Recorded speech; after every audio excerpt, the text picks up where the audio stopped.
Hello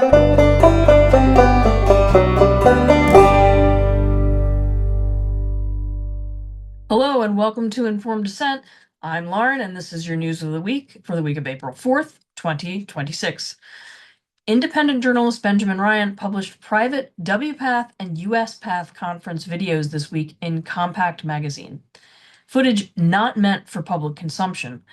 What they capture is a field that watched Europe restrict these interventions and decided the appropriate response was to accelerate.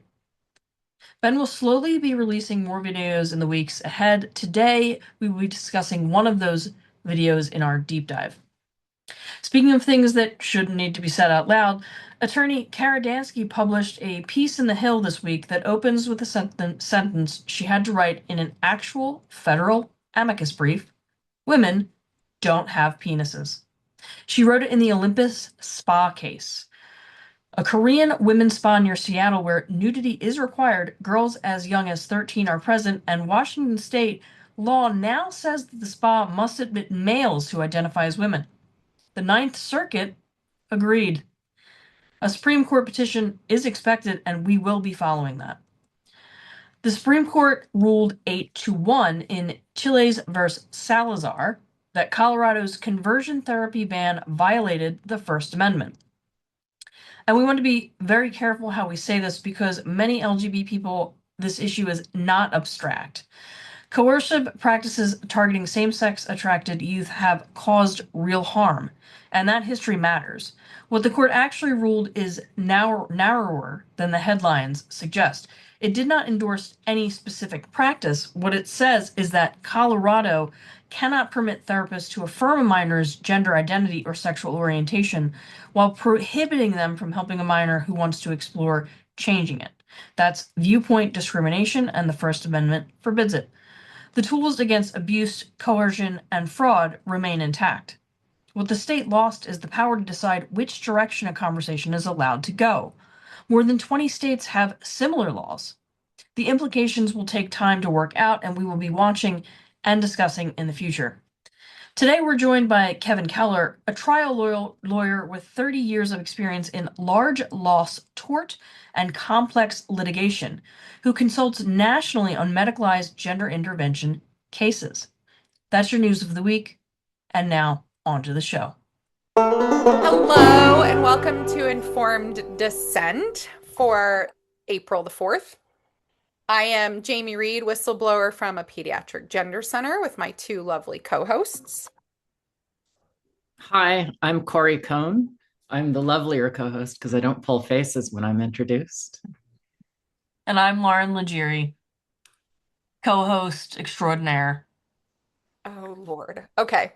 Before we get started on this week's topic, I think that there are a couple housekeeping items we should take care of from last week. Oh, and a quick warning.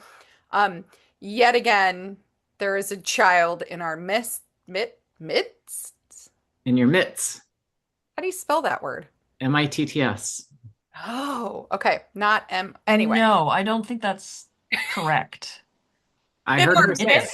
I don't think it's in your mitts. It's not in your mitts. It's in your midst, which I still don't know how to spell because I'm dyslexic, but I know it's not the same word. Lauren, what you just said, that's spelled MITTSTS. Mitts. Look, and I can't comment on how anything is spelled. I'm not good at that, but I do know that they're two different words. Okay, let me just tell you, just briefly, there is a child here because, Corey, I'm just going to tell you this brief story. I get a phone call yesterday from the daycare that says, your child threw up promptly after lunch. Oh, and by the way, so did most of the other kids in the classroom. I said, gee, that sure sounds like food poisoning. And they said, no way. It's got to be a virus that just managed to pop up at the exact same time. Norovirus. You have to come get your child. And so I went and got the child, brought him home. He managed to vomit all over the front mat outside the door. And then hasn't thrown up again since and ate all of his dinner. But he's at home. Trying to recreate that scene from Stand By Me. Oh, I don't know that scene.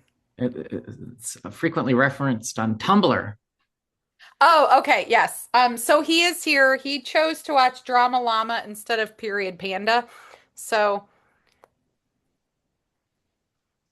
That's our names for the Emperor's New Clothes and Turning Red. Okay, all right. Okay. yes, if there's any other parents that listen, you They'll should, know what we're talking about. yeah, Drama Llama and Period Panda. Those are your two choices today. Anyway, last week, first of all, Corey, are you still staying clean off of X? Yeah. There is a website called knitter.net. Have you heard of this? Oh Lord. Nitter.net. No. Well, it allows you to type in the name of some account on X and it gives you a update about their feed.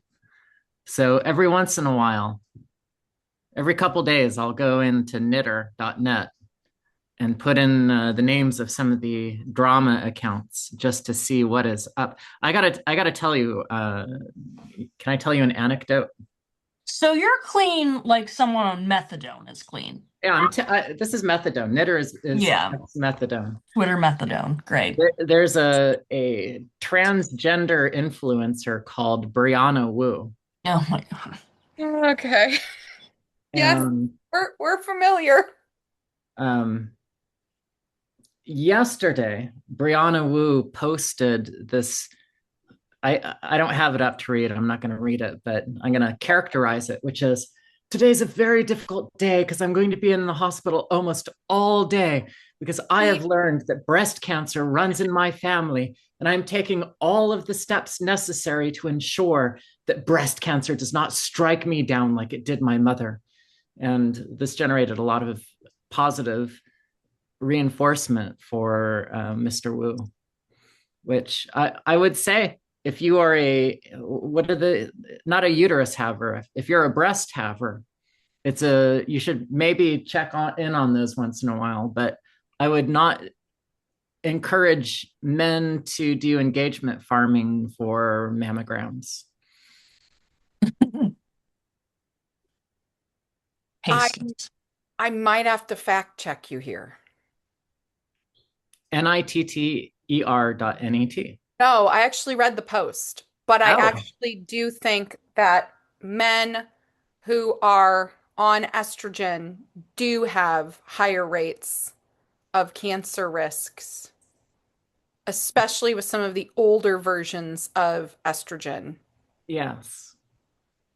So this is interesting because his risk would potentially, I know this is a great question. I'm going to actually reach out to a couple MDs that I know. Is the risk higher if you have, he's claiming he has the genes, the BRCA or whatever genes he's claiming. Right. He's claiming he just found his birth mother, but Right. she's dead because she had died of breast cancer.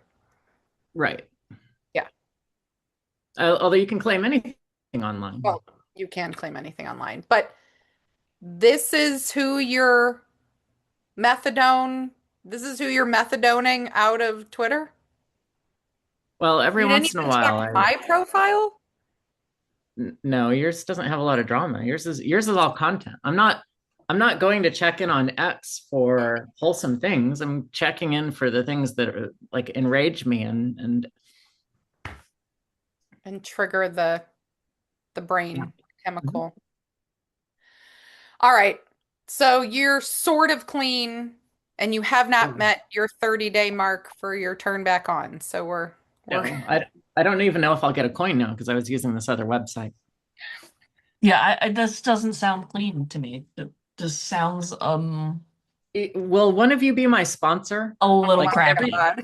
every time I go on to Knitter to go check on some drama, can I call you afterwards and be like, I couldn't avoid it anymore. My fingers, I wasn't even paying attention to my fingers. I was just trying to go to what's a wholesome website? I was trying to go to The New Pinterest. York Times.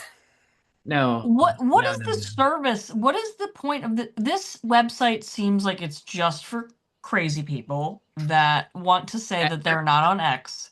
So you Or go to a yeah. different website You go to a different website so that you can look at the stuff on X without being on X. I can't reply to it. Okie dokie. All I can do is cope and seethe, That again sounds very healthy. Good. and then tell my friends. And then talk to your friends about what you Yeah, saw on the website that shows yeah, you X on yeah. your public platform. You So you do kind of somebody get to asked. respond. I feel like you're really doing a shit job at getting yourself clean here. Well, I'm going to pivot Jamie, will you slightly. be my sponsor? Because Lauren's terrible. Yeah, let's pivot. Let's pivot. I don't Let's need pivot. So this is I didn't realize this was going to be some type of Spanish Inquisition. many people commented last week that they were, I guess, flabbergasted that I knew nothing about Tumblr. I should make it very clear right now that I was on zero, none, not a social media ever until about what, 4 to 5 months after the Free Press story came out. I joined X.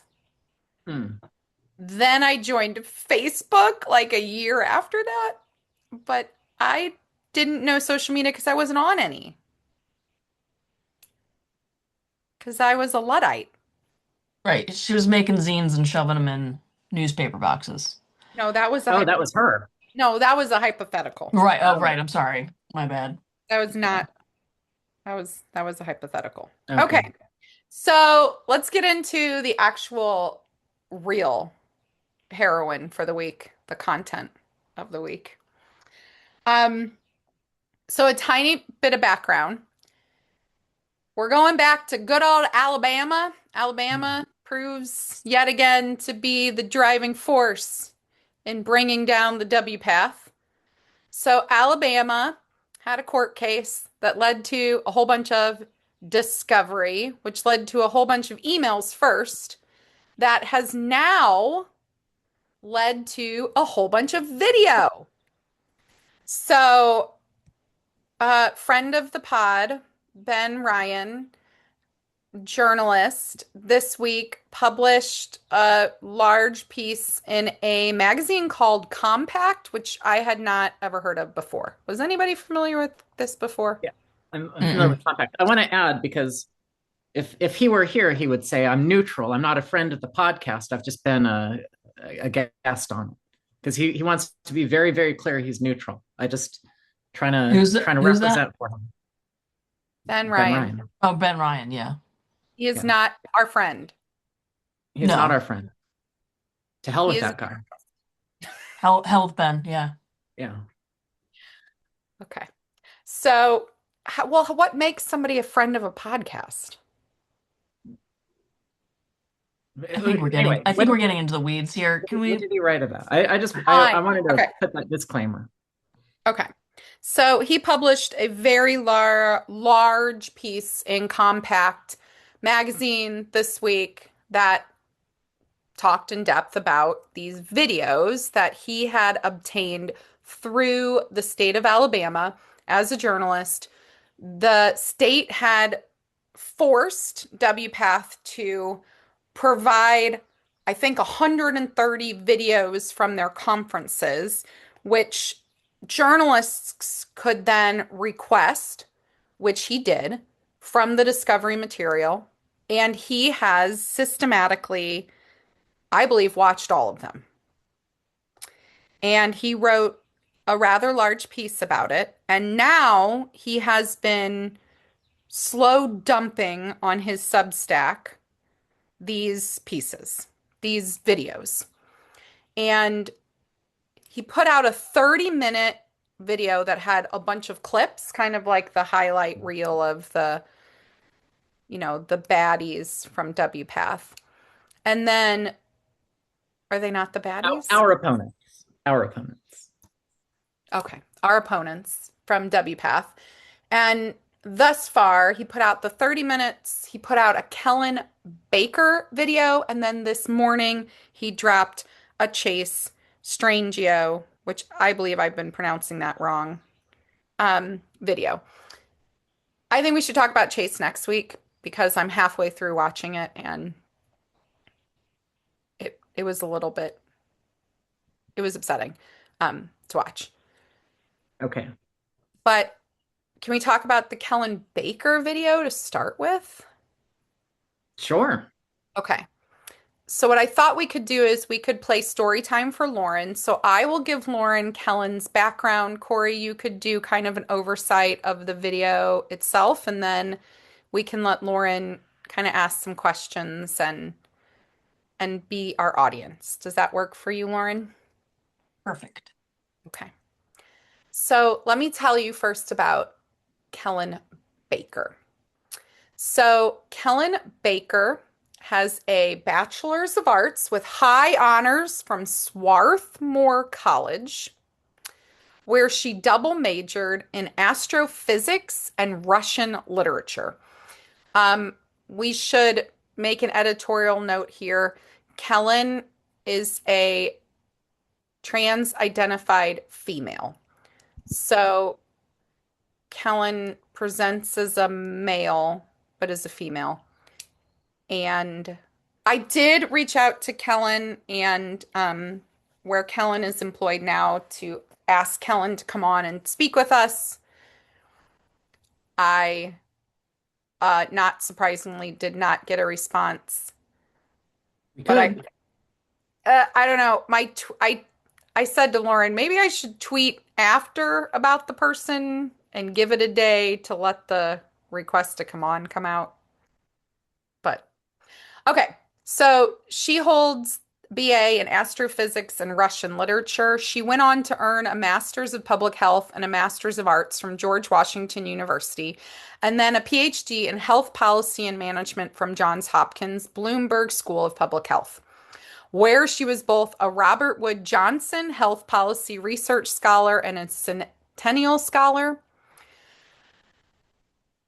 Personally speaking, for her own like gender background, she came out as a lesbian in high school. She transitioned in her mid-20s, very similar to Chase here. She transitioned medically while living in Russia, which is her Russian literature undergrad degree. She obtained hormone therapy by volunteering as a research subject at the Russian National Institute of Endocrinology. Hmm. Uh, yeah, Helping their Olympics program, probably. yes. So she advocates for early medical intervention in children, um, children who potentially clinically looked like she did. Um, so her dissertation focused on the costs and benefits of insurance coverage for gender affirming care. Her career has moved through some of the institutions and think tanks that have shaped the gender medicine debate in the United States. She worked as a senior fellow at the Center for American Progress. While she was there, she co-founded a program called Out to Enroll, which advocated for transgender inclusion in ACA health insurance, so in Obamacare enrollment. So she was trying to help get trans-identified people enrolled in Obamacare. She then served as executive director of the Whitman Walker Institute in Washington, D.C., another think tank. You know this place? Oh, I used to be a patient at the clinic. Oh, wow. Mhm, Okay. mhm, mhm. And then she moved into her current role, which is the Senior Advisor for Health Policy at the Movement Advancement Project. When I was telling Lauren about this, I said she works at MAP, and Lauren was like, wait, what? Thinking that, Why? I thought it meant minor attracted persons, and I was like, Oh, wait. Apparently that's not what it means.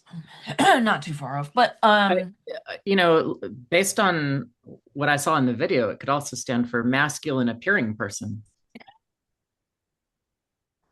all right, give me one more minute and then you can get into the video. So, probably one of the biggest issues um, with Kellen is that there was a series of systematic reviews that were commissioned by WPATH for Johns Hopkins University to conduct. So they were paid and they were pulled in to conduct these independent systematic reviews.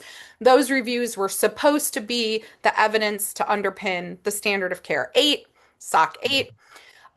Baker was the lead author, Kellen Baker. Baker was the lead author on the only one review that was ultimately published, the 2021 meta-analysis examining the effects of hormone therapy on mental health and quality of life.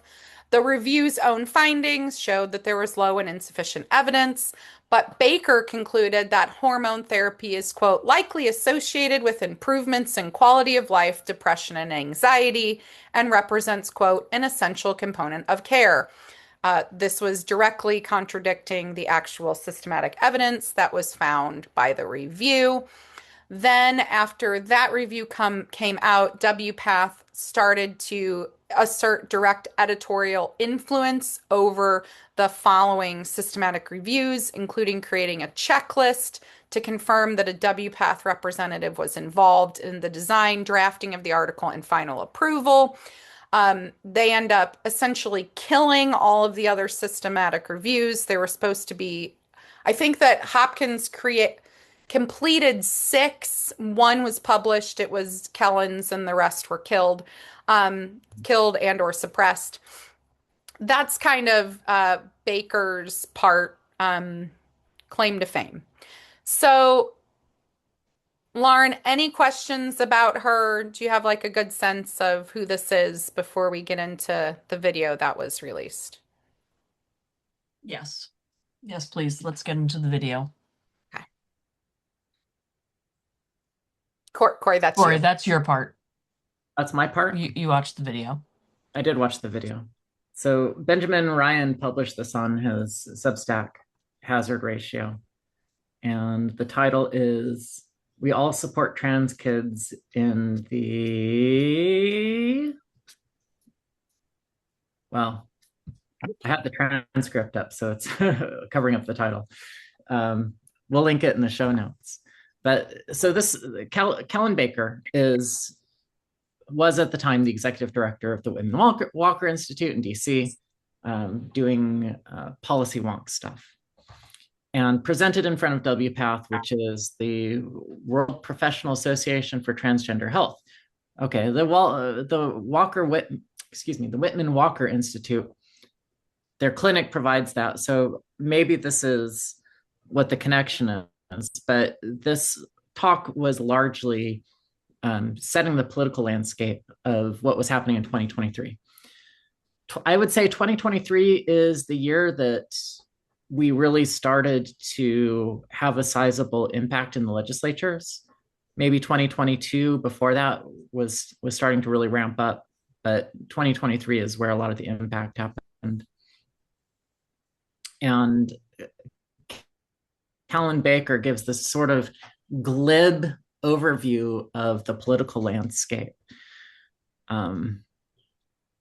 What's really interesting to me is that throughout the whole presentation, Baker is really trying to behave as some type of coordinator, as some type of nexus to help the people in the room plan around counterattacks or defenses for their for the political landscape. They're not at all concerned with the evidence. And does this person engage at all with the fact that the reason these laws and stuff are being passed is because the overabundance of evidence that this is not medically necessary? Well, from her viewpoint, she thinks that it is medically necessary.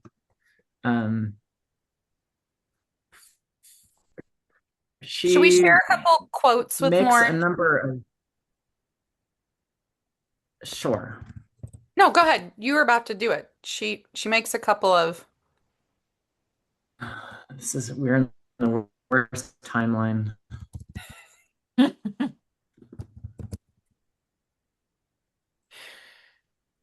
I'm looking for some of the choice quotes here. I'm sorry for the delay. Okay, so I'm gonna. Yeah, I've got one here. So first of all, this is kind of early and not about in the middle of the talk, about 26 minutes. She's talking about the NIH cooperation with the gender industry. And as you remember, there was a president, it wasn't Trump at the time, it was Kamala Harris under the Harris administration. And I'm sorry, the Biden administration. And she says the administration has also recently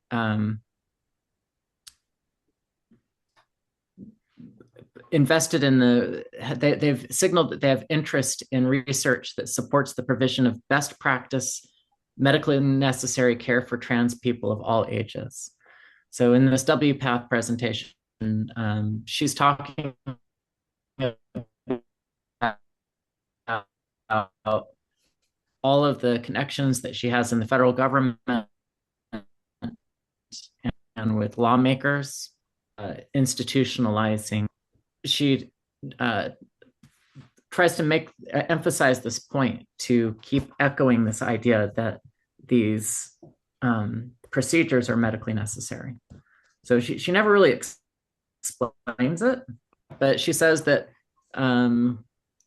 to defend yourself against any of the reports or accusations that what you're doing is not grounded in medicine, she says, to counterattack by describing these as extreme political attacks that ban medically necessary care. And the framing that she encourages the audience to use is that these are attacks on the medical care of children, and that it's overriding the parents' ability to make the best choices for their kids. So she's basically there to help develop a playbook about protecting medically necessary, essential medical care, prescribed medical care. And these are all descriptions that she uses and encourages people to use to defend these practices. She says, language is really important for holding their hands and helping them understand what this care actually is. So this is her whole point, is the framing of how this is supposed to work. And did we see any of this in 2024 or 2025? Did we see any of this happen and enter downstream? Yeah, any of the language changes? That's a good.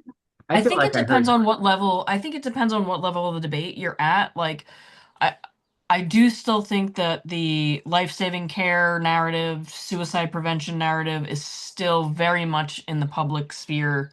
Maybe professionals arguing about the evidence have shifted gears, but I think that in the general populace, like I see this stuff all the time. It's life-saving care, protect trans kids. Like the argument has not shifted to explain away that there's absolutely no evidence to do this. But she's also, her recommendation in 23 is to, instead of say gender affirming care, say medically necessary care or prescribed. Or prescribed care. I think that they wanted to claw back the phrase gender affirming care. It's interesting because both sides has argued about this phrase. In listening to Kellen's saying we need to stop saying gender affirming care because when it was like tested, when they like tested it in, I guess like they asked normies, what do you think of when you hear gender affirming care? I guess the normies were hearing trans kids in the driver's seat and that they were also equating transition to surgeries. But then our side kind of also is trying to stop using the phrase gender affirming care because of the affirmation, the positiveness to it. I just think it's interesting that both sides, for different reasons, was trying to shift that language. Since you say that, one of the things that's interesting that Callan Baker said is she talks about that frame with the kids in the driver's seat, and then she gives this knowing wink. I'll read from the transcript here. So messaging research is increasingly showing that this term, gender affirming care, is unfamiliar to broad audiences. And when they hear it, they think trans kids in the driver's seat. Many of us here, I think we all support trans kids in the driver's seat because it's their bodies, it's their lives, right? So she's winking. She's saying, yeah, that's what they're hearing. And also that's what we mean. But we should change our messaging because even though our intent is being clearly communicated, we don't want that intent to be clearly communicated. We should be less obvious about what we're saying is basically her argument here. So her argument is to obfuscate the facts, use gentler language, and never talk directly about the interventions themselves, the harm they cause, and the That's right. and the people coming forward to say that this did not work for me. Okay. Let me read these bullets. And by the way, I would like to just stop and say all of this is possible for us to even talk about because of Benjamin Ryan's publishing of it. So please, when you're done with this, at least go check out his work. But I want to read the slide that was presented that Dr. Baker presented, titled "Combating Disinformation." I'm going to read the bullets. And we can. Do you want to talk about them after I read each bullet? Let's see how it goes. We'll do the first one. So it's the first bullet. Illustrate concrete harms for both youth and parents. Not the harms of the interventions, obviously, the harms of... Say it again. Illustrate concrete harms for both youth and parents. Okay. So this is combating disinformation, right? So when people like us show up and say people have regret 5 to 7 years after they have these procedures, and it's too late at that point to do anything about it, they want to instead focus on the harms by not doing it. Oh, okay. Okay, next bullet. Emphasize the role of parents in the process. Now, simultaneous, this is 2023 when this talk was given. At the very same time, emphasize the role of parents in the process. We have states like Colorado and California, and what's happening in those states? Is we've weaponized child protective services against parents who just want to be part of the process. Right. So this is, I would say, talking out of two sides of your mouth. Third, emphasize the benefits of medical care for transgender youth and the harms of denying it. Okay, so there's a theme here. Are there more bullets? Oh, yeah. Okay. I want to get to the last one. You want me to just run through these? Yeah, keep going. Illustrate threats to medical providers, reinforce medical necessity in describing medical care. And she's true to this point because she says medically necessary over and over in her talk. And then the final one, which I think is worth a whole discussion, is don't follow anti-transgender pundits down their rabbit holes. Whoa, okay. What does that mean? Can you rephrase that? Don't follow. Oh, my pen. Okay. Don't follow. Don't engage with people talking about the evidence. Do not listen to critics. Yeah. Do not try to understand the viewpoint of the critics. That's what this is saying. Don't follow anti-transgender pundits down their rabbit holes. Okay.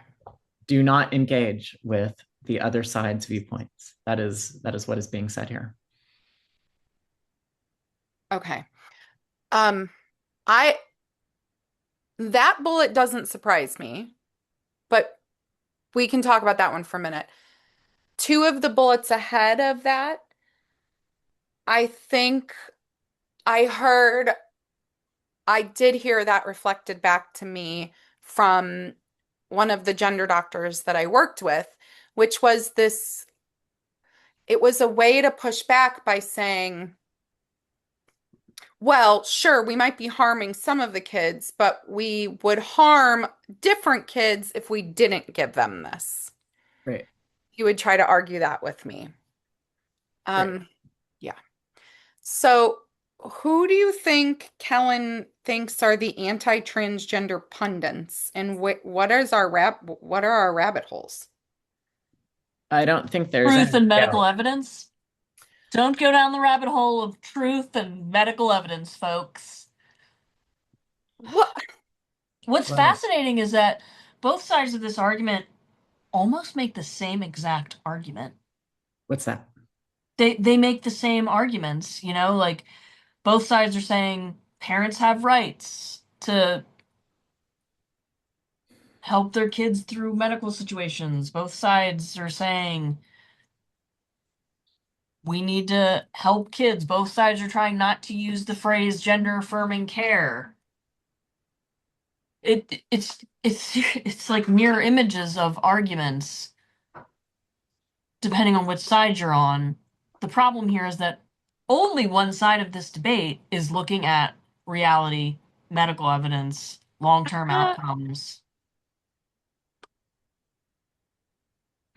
I would say to build on that point, Lauren, Thank you. where Colin Baker says, don't engage with the critics and follow them down their rabbit holes. We say the opposite. We say, you should actually go listen to these people and examine every word that they're saying. what?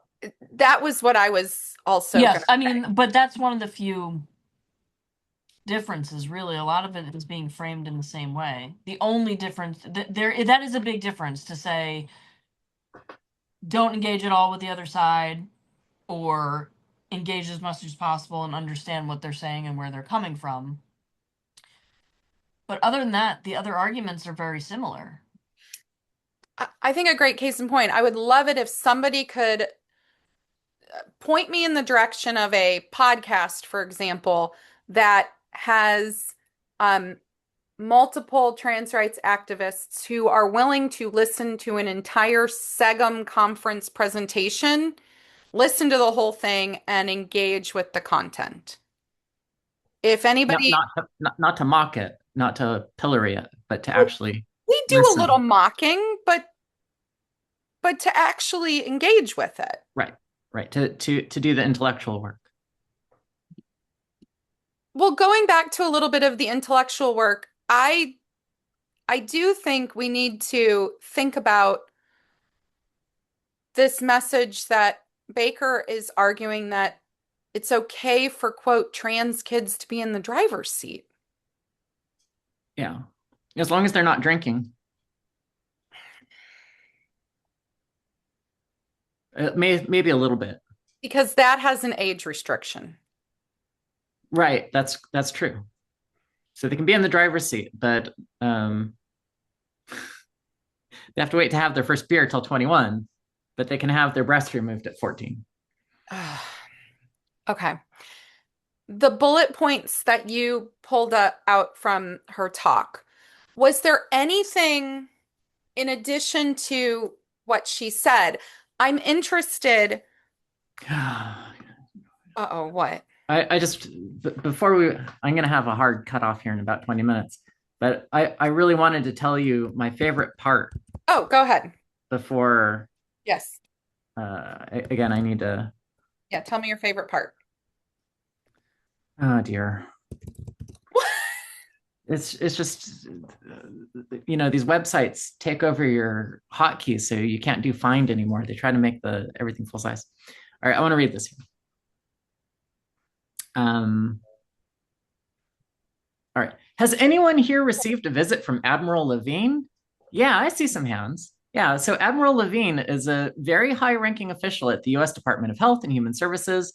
She is a pediatrician. She is a trans woman, and she is very interested in using the power of her position to advance understanding of the needs and rights and protections for trans kids and their families.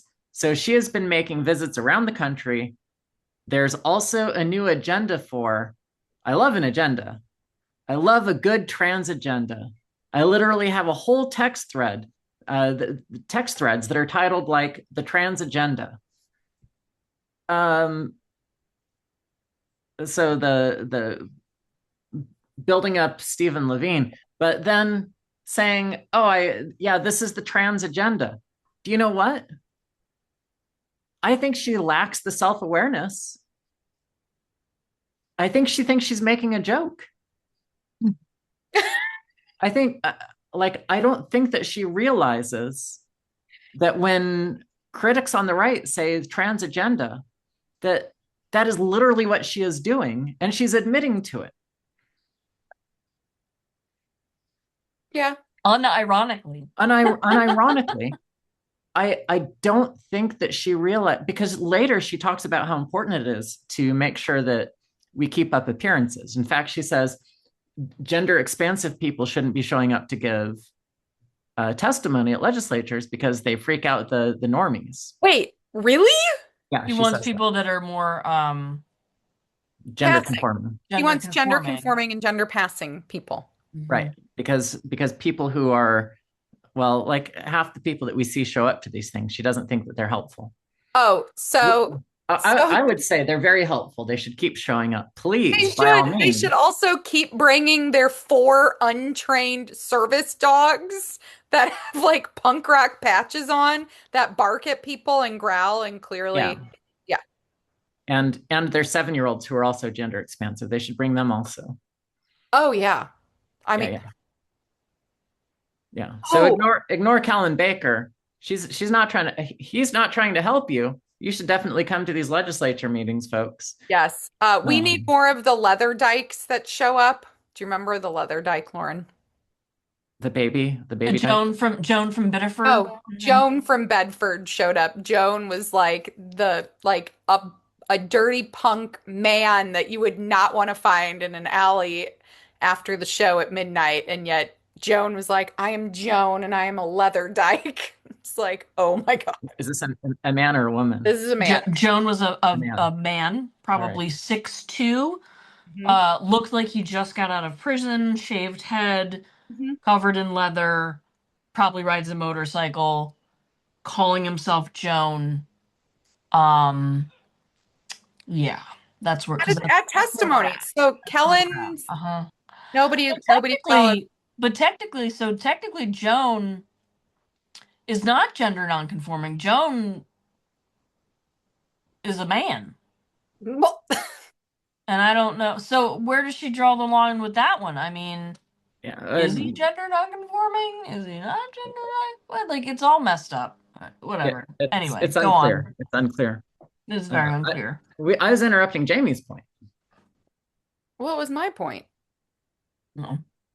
Well, I interrupted it to say that they don't want the gender expansive people showing up to the They want the binary passing people showing up. And also, I think that they want the trans-identified females showing up and not the trans-identified men. That's probably true. Yeah. Okay.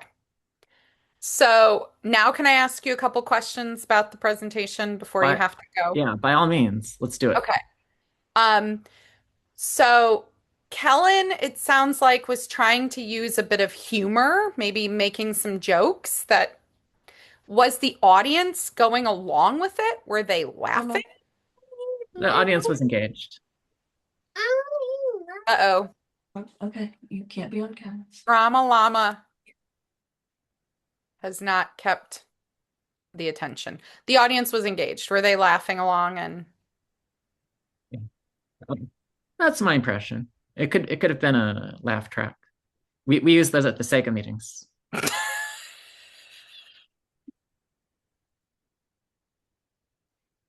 Seriously, can somebody find a podcast that does what we do on the other side? I'm so interested now.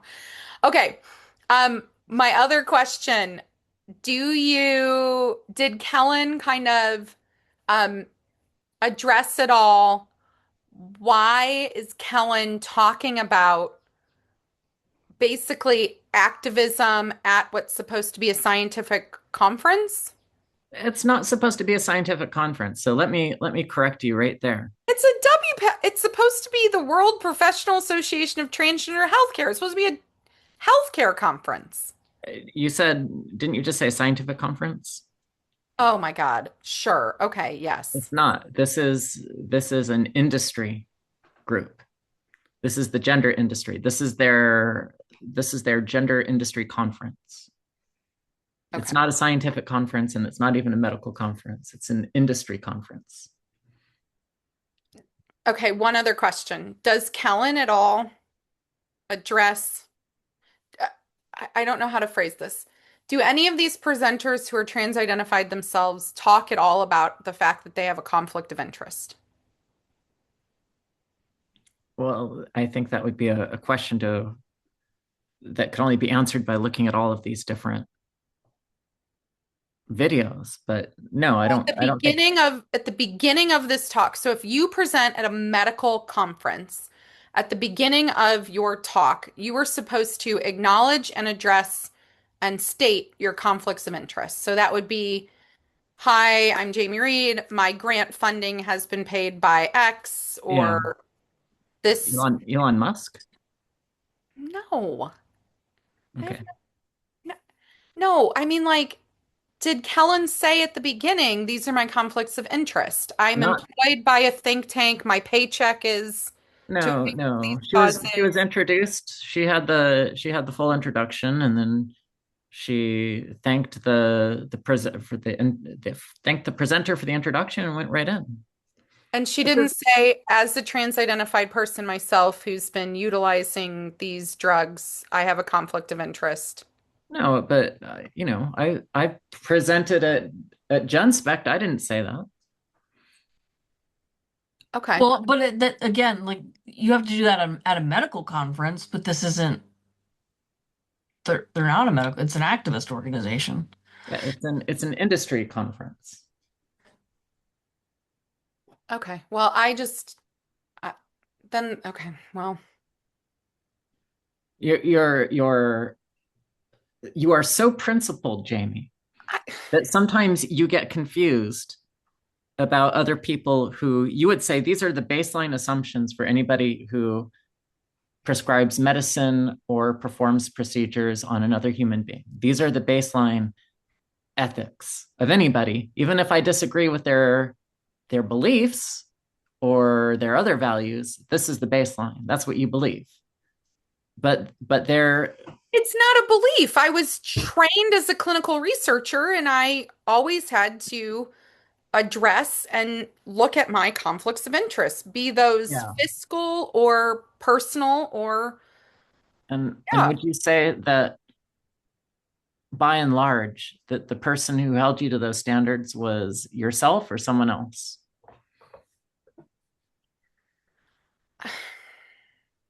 I think the training in the other medical fields drills in that your conflicts of interest are relevant, that the audience always needs to have that information, but also that the audience expects it.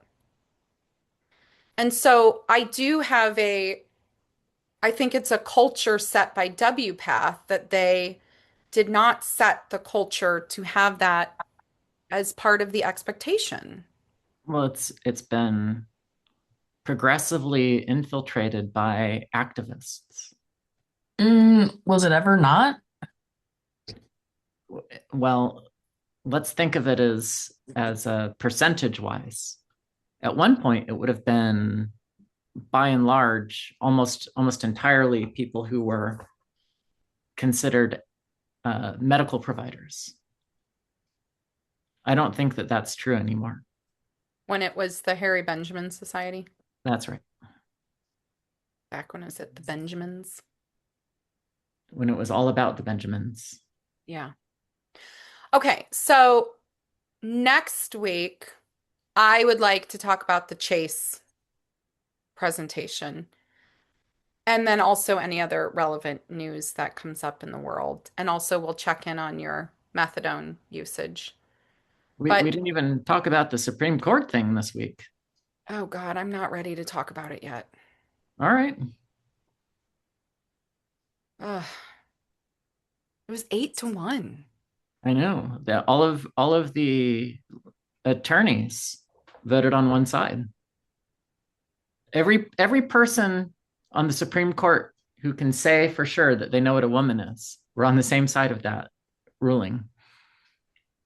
And Kenji Brown, who has no idea, was the only one. Brown Jackson, yes. Yes.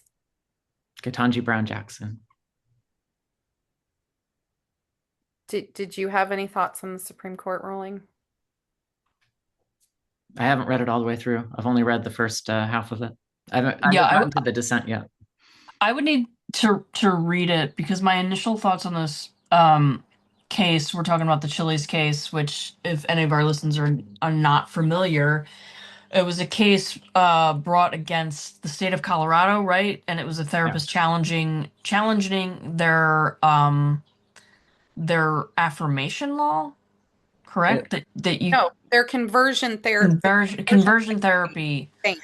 ban, Mhm. which included gender identity. So it essentially stopped these therapists in Colorado from examining the roots of a transgender ideation in even children.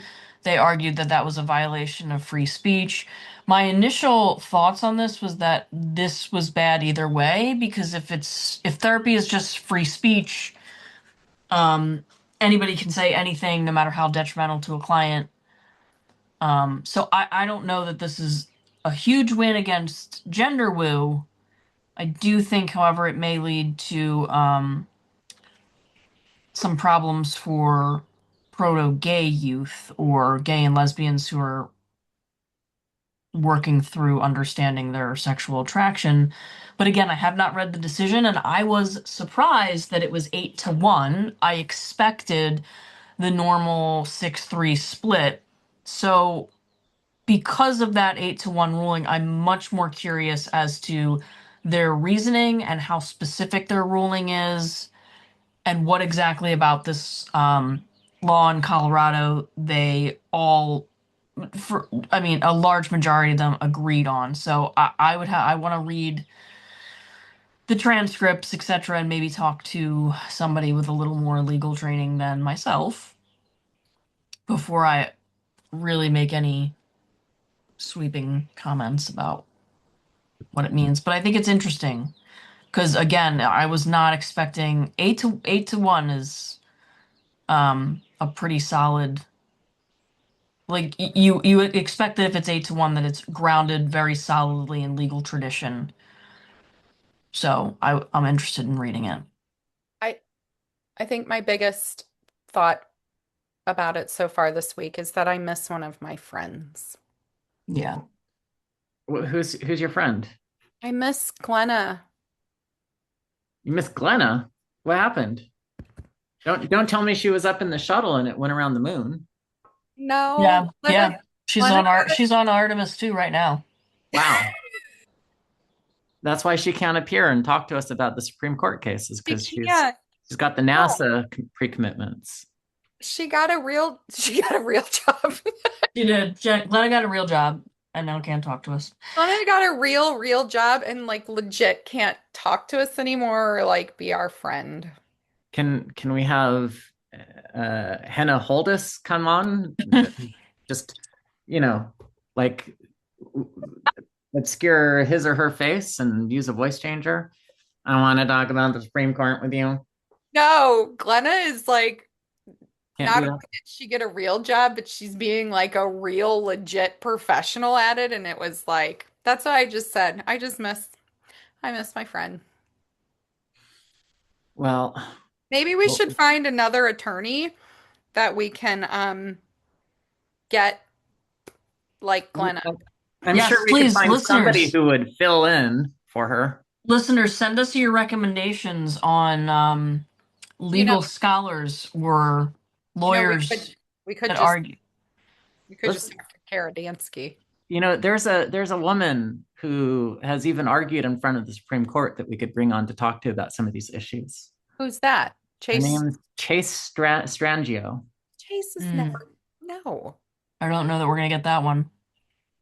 She will Well, never talk to me again after deposing me for a whole day and me yelling at her about my cat. So, that is the most lesbian story I've ever heard. and I didn't even tell it. Okay, Corey, you have to go. We Love have you. to go. Um, but yeah, All right. Let's wave up to the moon where Glenna is floating around us. We miss you, Glenna. Come back safely.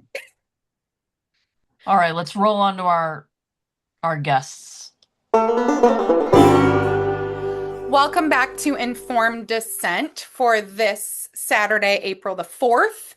I'm Jamie Reed, whistleblower from a pediatric gender center, here today with one of my esteemed co-hosts and our guest. I will have Lauren introduce herself, and then we'll move on to having Kevin introduce himself. So, Lauren. I'm Lauren, the best co-host. We're missing Corey right now. So he can't respond. No, he can't. And Kevin Keller is our guest today. Kevin, would you please introduce yourself? Sure. Again, my name is Kevin Keller. I'm a 30-year litigation lawyer who specializes in dropping into tort trials nationally for catastrophic losses. That's typically multiple deaths, collapses of buildings, bad burn injuries, traumatic brain injuries, quadriplegics, stuff like that. So it's kind of high exposure loss trials and valuations. And that's kind of my specialty. And what I help with on the gender care litigation, and again, along with y'all, and I've listened to some of your podcasts and read some of your stuff. I hate calling it gender affirming care, but I'll do it for ease here. We know it's medicalized, whatever, and you can string a bunch of adjectives onto it. But I act as a consultant on a lot of the cases that are litigated nationally, kind of behind the scenes. I help advise and consult on legal theories, best avenues to pursue, experts, arguments for damages and liability. And so far, I've done that in a pro bono fashion, but generally help all the firms. I work with most of the firms, at least to some degree, who have this litigation nationally. What got you interested in this type of litigation, in gender affirming, in this model? That's a great question, because over time you got to re-evangelize yourself as to your initial cause, right? And what offended me initially in this, going back 3 or 4 years, and I know y'all have been in the battle for much longer. Thank you, and Lauren especially, but going back longer. But it really just offended me at such a basic level. I could not imagine a more evil practice than some of the stuff I was reading about occurring to our youths. I'm not one of the parents who have been directly affected by this yet, and I know there are many, and we meet with them and talk with them at like the FTC hearing and Transgender Day and the Gen Spec stuff. But I have not been directly affected by gender affirming care. I haven't lost a son or daughter to it, but I will say that the ideology overall, my mouth was just open and agape when I heard stories about it, and started reading, the books like Abigail Schreier's and many others that were out there at the time. Deborah So's, I was reading some, and others, and it's like I just, and following some of the following some of the social media, and I heard just so many examples of stuff I thought were just blatantly, I hate to use the word evil, but just really wrong. And it offended me. So I thought, well, I'm a lawyer. What can I do? I mean, is there something I can do, to address this? It seems like low-hanging fruit from a philosophy that is very flawed, and something that I truly believe is ahistorical, meaning I do not believe there is a parallel in human history to what has occurred here. I know you hear attempts to explain it, and if you start this conversation with a lot of people, they'll go, oh, well, you had eunuchs back in, Greece and Rome, and you had lobotomies in the 50s, 40s, 30s. And it's like, yeah, but none of them asked you to deny basic reality. Nobody was telling a lobotomized woman, and I'm sure you guys know, it's mainly women who were lobotomized for their hysteria. which is where the term hysterectomy was even derived from, or hysteria derived from hysterectomy. But it's always been girls, it seems like, that have been most affected by this, by these odd, offensive medical procedures in history, including ovarectomies, hysterectomies, overprescription of hysterectomies, mother's little helper, etc. So I think there are some parallels with some other historical things, but nothing that challenged the basic nature of reality of you're born a man or a woman, and that somehow, if you're gay, you're not allowed to behave in whatever way you want, as opposed to being told that you were born in the wrong, body. It's shocking to me. I still can't, even when I sit here and try to explain it, I think we're at a loss for words to try to sufficiently encapsulate it and capture it. So it bothered me enough. I knew I was a lawyer at a certain stage in my career where I thought, well, I have a lot of experience with some areas of tort law, such that I think I could reach out to some people I know and maybe try to help get the ball rolling or help behind the scenes. So, Kevin, I have to ask you a question. So, I am not an attorney, lawyer in any way. I've had one class in my Master's of Science on Law. What does the word tort mean? At its most basic level, and I'm going back to my college classes because I don't know that I was much told in law school, tort is a private wrong. Okay. And crime, as opposed to a crime, which is a public wrong. Now, I think we can agree this is probably a crime too, if we had our way. But a tort is a private wrong for which there is private redress. So a tort is something that happens. It began really in kind of the trespass. in English common law, it was like a trespass to the person. Like every tort was a battery. If you had a slip and fall and were hurt, meaning you tripped and fell down some stairs, or somebody assaulted and punched you, or somebody robbed from you, and these were torts that could be sued on. They were viewed kind of as a trespass to your person, your personhood, and your personal integrity. And so you could sue and get recovery for it. The way it's defined by the law is all torts have the same prima facie case, the same four elements, and that is duty, breach, causation, damages. It's always four. So first of all, if you're suing somebody, they had to owe you a duty to behave in a certain way. And a lot of times there is no duty. In other words, sadly, a parent typically, we're working on that, can't sue a doctor for transitioning, and I know y'all hate that word, transitioning your kid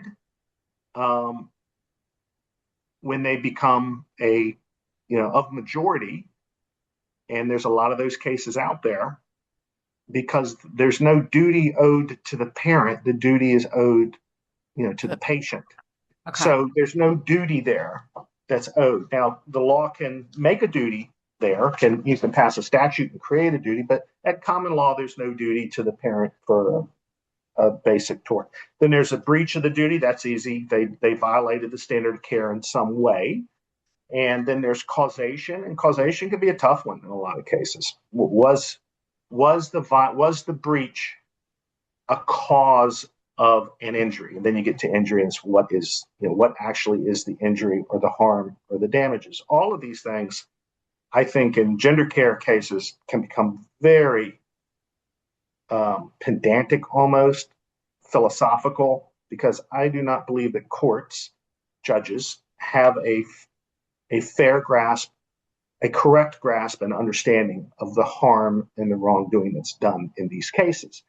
Thus, we lose a lot of lawsuits, right? Because they say, well, the harm and the wrongdoing, they knew, the potential plaintiff or the claimant knew, the patient knew, just after the surgery, she had such and such complication just after the surgery. So the statute of limitations begins to run then.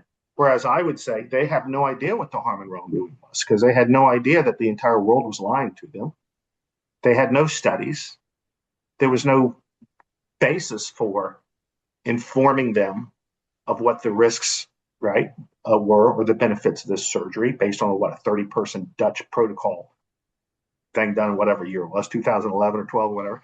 So I think that can be very tough for courts to grapple with and say, look, they didn't even know, these people did not even know that they were being defrauded until maybe the Cass report, not officially. I know those of us behind the scenes were like, there's no studies to support this. There's never been any long-term studies.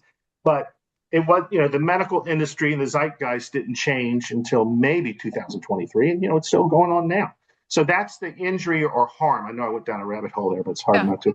That's the injury or the harm. And causation, for example, can be tough because we have suicide cases as well, right? Not all of the cases that we've helped on are detransitioner cases. There are a large number of suicide cases where, a troubled, confused person goes on hormones and within 6 months or 4 months, and I know y'all know some of these people, their kid commits suicide in college, found hanging in the closet or overdosed on this or that over-the-counter medical.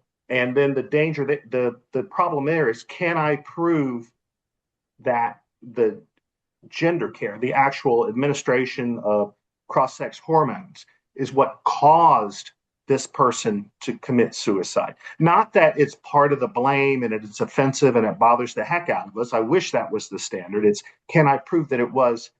Different states have different rules, but one of the main causes, as opposed to this person already had, of course, most do, right? Just a very complex history of depression, suicidal ideation and such before they committed suicide.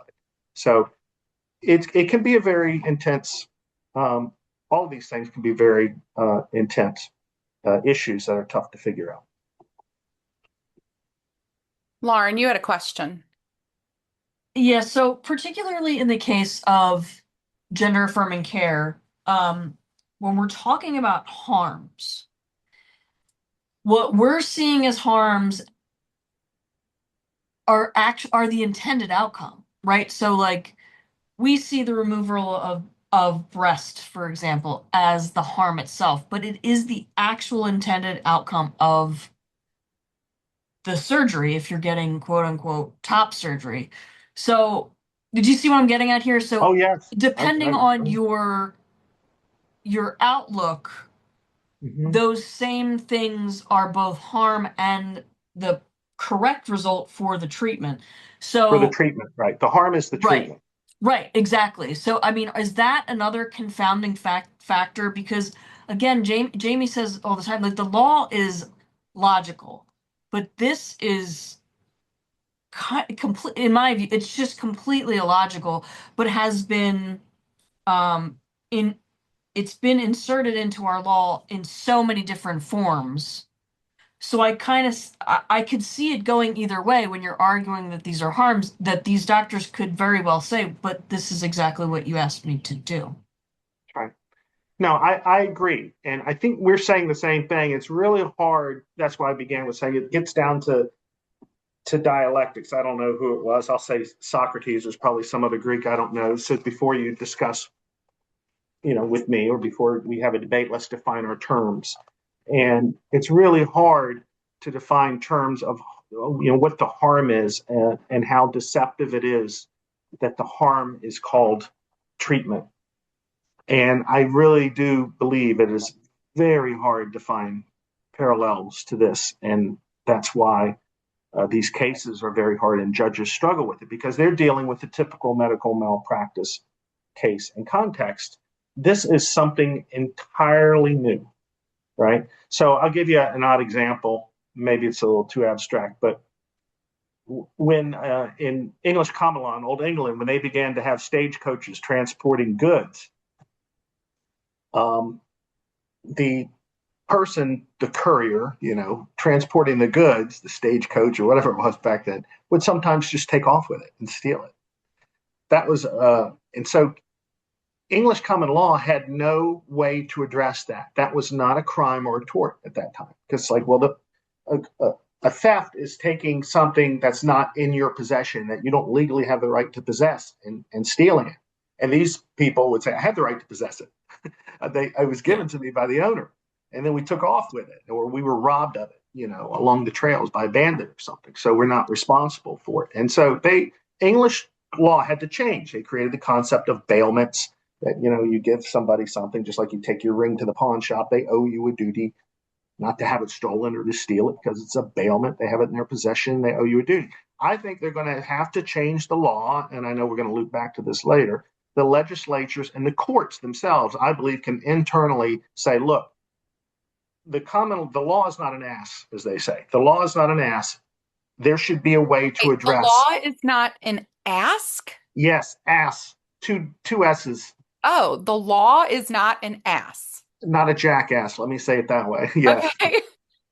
It's an actual legal quote, by the way. Okay. It's a quote that's used in some briefs. The law is not an ass. There has to be a way to address what is an obvious harm, right? But how are you going to define harm and injury and wrongdoing? Because historically, the wrongdoing is you had a surgery, and guess what? Your stitches start to swell up and infect, right? And so, right at that point in time, you knew you had suffered a breach of duty towards you as the patient, and that the clock begins to run on the statute of limitations. But in the gender affirming care context, most of the time, this is just a huge gray area at best. And I don't even think it's gray. I think these people, even 10 years later, are being told, had surgeries at 15 or something in 2014 or 15, are being 2013 in the case of Amanda Stewart, right, up in New Hampshire, that, hey, you should have known this for 10 years. And I consider it worse. I consider she's been deceived for 10 years. There's been 10 years of people telling her through everything else she's been through that's awful in her life, that this is treatment, Lauren, as you were putting. This is your treatment. This is an expected, intended result. This has made you better. So, courts struggle with that. They look for something as a brighter line that they can pick out. And I think if they correctly applied the law and the intent of the law, that they would be more lenient on when they run what accrues and triggers a statute of limitations. It's the way we say, which is the period that runs before you're barred from bringing a tort action. Okay. So medical malpractice, med-mal, is a type of tort. Yes. Okay. But it's based on the same it has the same four prima facie elements. Okay. Is informed consent or consent part of the duty? Is that built into that section where? Well, the short answer is yes. The longer answer is it depends on what jurisdiction you're in. In some states, informed consent, lack of informed consent, is a separate tort that you can plead, a separate count. Oh, so the medical harm is one tort, and then the lack of informed consent can be its own harm, its own can breach. Be its own separate count for which you can receive damages. In other words, the doctor can have done everything correctly and performed the surgery correctly, and you received an outcome which is within the risk profile, the bell curve of expected results for the surgery. But if you didn't receive sufficient information, as I know you all have pounded on, if you didn't receive sufficient disclosure to make a reasonable decision, informed decision, then you can still sue the doctor, even though he did everything else right. Some jurisdictions, informed consent is kind of rolled into the tort itself, and you plead it as part of the tort. Informed consent was actually a concept, again, going back to English law, and the initial medical malpractice actions were viewed as batteries, which a battery is of touching without permission. Let's just call it that. Somebody touches you without permission, that's a battery.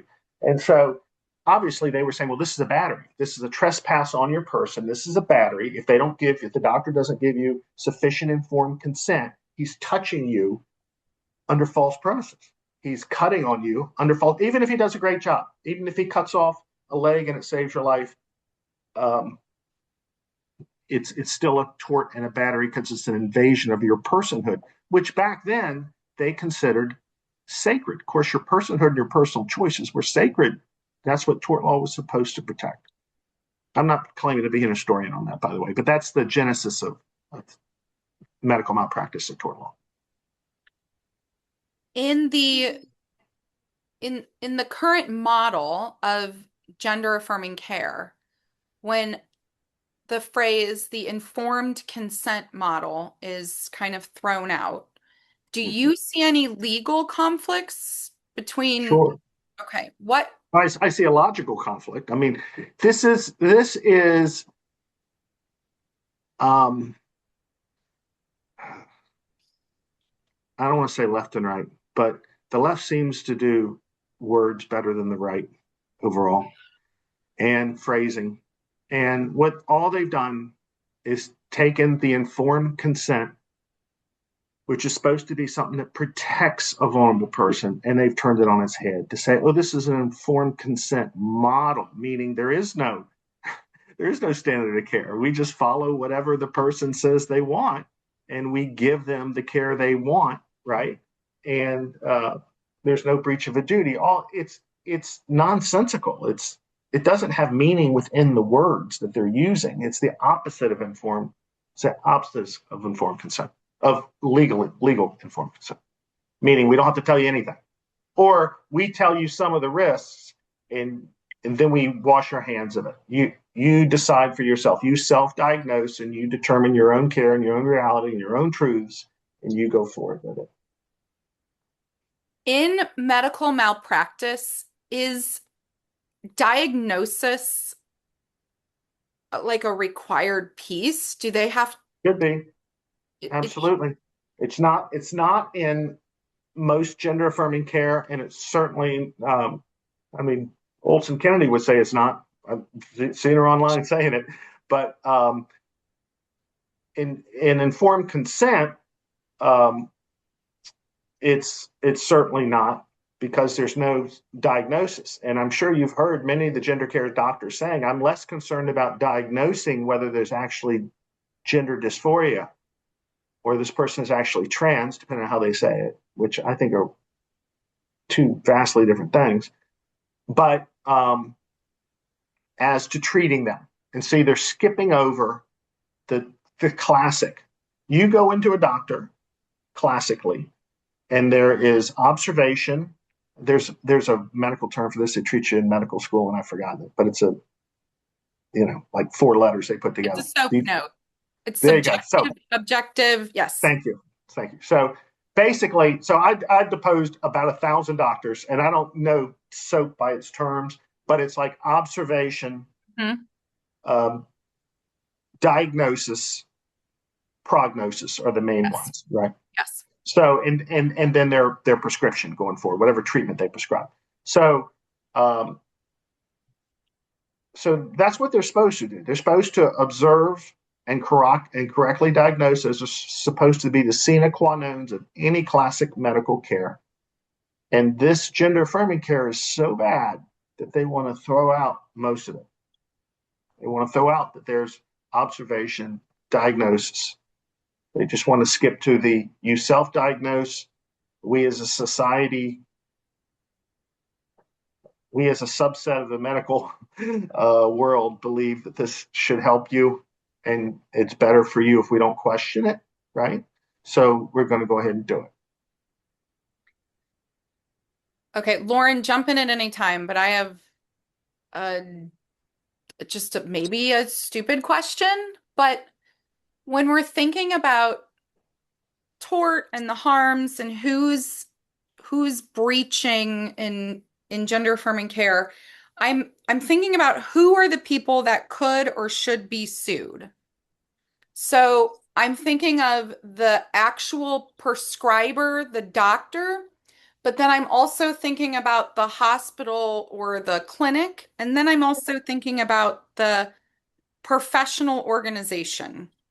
So when we have medical malpractice lawsuits, who traditionally gets sued in those? So traditionally, and by statute in most states, it is a medical care provider. So the statutes define who medical care providers are. They could be chiropractors in some states, and then you have counselors, psychiatrists, psychologists, MDs. Those are covered by covered and protected by the medical malpractice statutes. Many of them have damage caps. Many of them have other tort reform requirements that you perform, and you prepare an affidavit, sworn statement by a doctor before you sue, or within a certain amount of time that you file your lawsuit, attesting that you're going to come forth with testimony and an opinion that a standard of care was breached, or that the harm was caused by a breach of care. And every state has different rules on it, but yeah, so that's who it applies to. Medical malpractice lawsuit applies to a medical care provider. And again, it doesn't have to be an MD, it can be a counselor, physical therapist, occupational therapist, speech therapist, etc. So then hospitals don't really have any worry about No, well, hospitals too. Hospitals would be included, apologies, under the medical malpractice statutes. But hospitals are a dicier issue about whether they're included, what duties they have, because it depends on the role of the hospital. Some hospitals are just kind of renting the space out and charging for it, leasing it out to medical groups. Some are more involved in the actual care and supply the staff and anesthesiologists and that kind of thing. But it has certainly been our position that hospitals also have a duty to know if malpractice is being committed in their surgical spaces, rooms, and that they are proper and appropriate tort defendants in the case. It hasn't always. Sometimes they've been dismissed early. Sometimes they've remained in suit. Okay. So typically, it's because the way this works is typically it's a counselor or two who provided surgical clearance letters. SOC 8, SOC 7, you had to have 2 letters, right? So you had a counselor and a psychologist of some kind, or an LCSW doing surgical clearance letters attesting to certain things to the surgeon, and then the surgeon has the green flag to do the surgery. So typically it's the surgeon is the defendant, and then whoever was actually clearing for the surgery.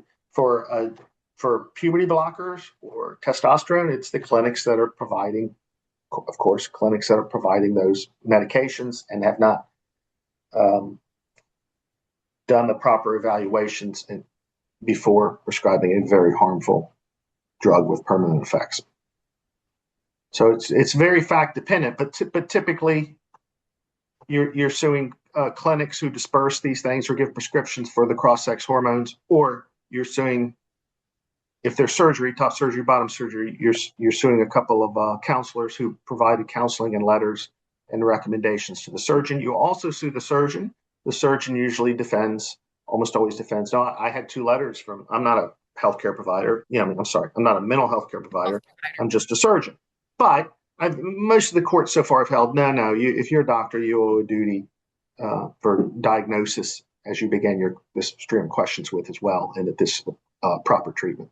You can't you have some discretion. You're not a mechanic. I mean, you're operating on a person. You have a duty to make sure they're a proper candidate.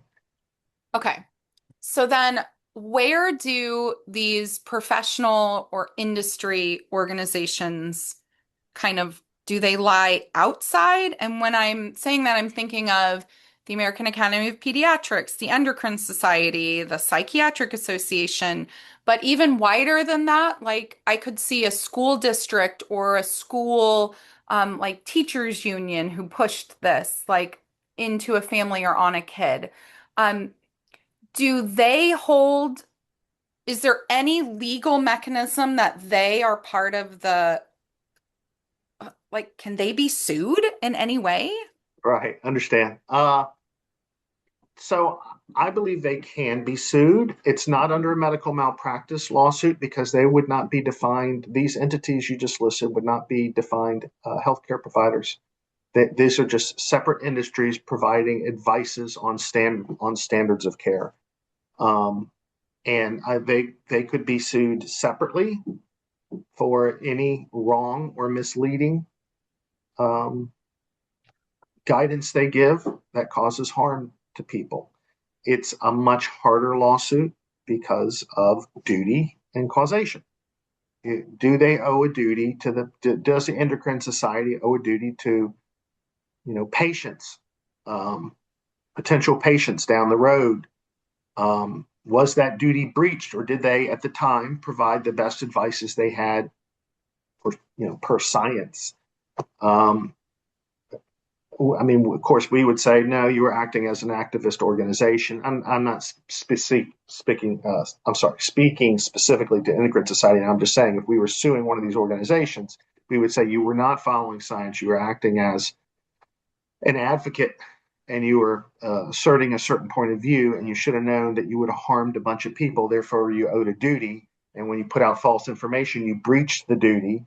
And we have experts to come forth and say that was part of the reason these people were harmed. They're harder to sue. Okay. What I would think would happen more often, and I hope it begins to happen, is that you sue the doctor, right? And the doctor says, "Wait a minute, I was just following the Endocrine Society," and they can turn around and file their own lawsuit. It's called a third-party lawsuit. You're sued, you sue somebody else, and say, "No, it's not me, it's them," and they could turn around and sue. There are a couple disclaimers on at least the Endocrine Society's website. I think I want to read those disclaimers, and then I want to talk about what the hell is the standard of care and who sets it. But the Endocrine Society's website has disclaimers on it. One of them says the Endocrine Society makes no warranty, expressed or implied, regarding the guidelines, and specifically excludes any warranties of merchantability and fitness for a particular purpose.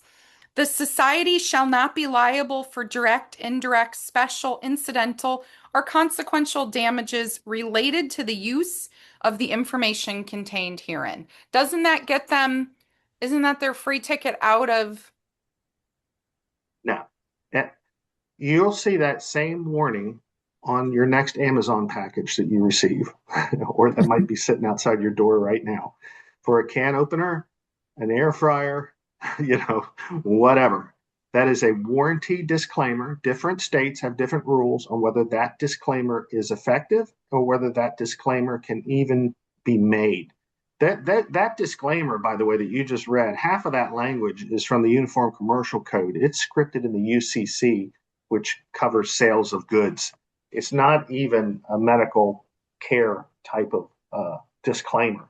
It's been kind of bastardized and stamped on, in my opinion, on the Endocrine Society's end of their terms. What happened is, what it looks like to me is that the Endocrine Society members got together, or the societies, as they call themselves, members got together.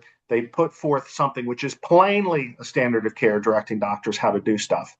And then they got lawyers involved, and lawyers said, "Hey, we're going to put this disclaimer on there." None of this can be used to say that, to set an actual standard of care, right? And they do that twofold. Now, one reason is perhaps to avoid liability, but the other reason for the Endocrine Society, but it's also to avoid liability for the doctors operating under the standards of care for them. Like WPATH does that, right? WPATH does the same thing, but if you claim that a doctor did not establish the gender confusion for a material enough time, right? There's no specific time in SOC 7, but let's say a lot of doctors say 6 months, or a year sometimes. They'll say, well, look, doesn't WPATH say it should be more than a year that they have the confusion or live in this other identity before you do the surgery? And they say, yeah, but look at the end of the WPATH. It says this isn't used to set a standard of care. But you just said that's what you're following as a standard of care. So I don't think they're very effective. I think they're more damning than effective. I think they're stuck on there because the world knows, the medical world knows, and juries will know they intended these to direct the doctors. Why else are they out there? As best practices. They're at least a part of what forms standard of care. I know you're getting ready to ask that question. And that's like the hardest question in the world. It's very abstract. What forms the standard of care? Well, I know we're getting ready to get to that, but it's like, okay. What is it? It's not anything that any one organization says. I see that's the thing I get again, dialectics. I get most involved in conversations. Somebody say, well, doesn't WPATH set the standard of care? Or you'll see a court say, WPATH sets the standard. No, it doesn't. I know you guys know this, but WPATH is just an organization. It can put out whatever it wants, right? It can put out whatever guidelines it wants. That doesn't mean that the medical world has to adopt them or should adopt them or that they're even credible. It doesn't mean that at all. If it could be that a health organization or a state or a bunch of doctors in a state and a major like Kaiser or something say, we, in their own guidelines, say, we have reviewed WPATH standards of care, suggested model standards of care, and we agree that's our standard of care. They can adopt them. But even then, the real standard of care is what does a reasonable doctor do in that jurisdiction at that time to treat that patient? That's what it's always been. Now, it used to be that there could be a lot of variance in geographical areas, right? So the standard of care might be different in I won't pick on West Virginia, but West Virginia than it is in New York. That, maybe in West Virginia, they'll saw the leg off quicker than they would in New York. I don't know. I don't want to be that crass about it, but there were different standards of care in different geographical locations. Pretty much now, everything's a national standard of care, right? If you ask a doctor in West Virginia, what's the proper standard of care for prescribing opiates, then it's going to be the same standard of care that there is in California and Washington and Oregon and New York. So it's what would a reasonable doctor do under the circumstances. But a reasonable doctor would not give a child cross-sex hormones. I believe that's absolutely accurate. I believe almost any jury would reach that same conclusion. The plaintiffs bringing the cause of action need a well-credentialed doctor to say, yes, that you would not do this. You would not prescribe children cross-sex hormones, period. Now, the battle we have is that most of the experts, even the very good ones that the plaintiffs use, they believe there are some authentic, genuine cases. And I know this has been on your podcast, authentic cases of, I don't know how you want me to use the term. There's a true trans kid, or that there really is a true transgender person. Yeah, I'm sorry. I want to be careful with my terms is all. Okay. But that they're true transgender people, but they're very, very, very rare, less than 1%, et cetera. And now we've taken it and we've got, 30% of incoming classes at Brown identify as other. So it's all,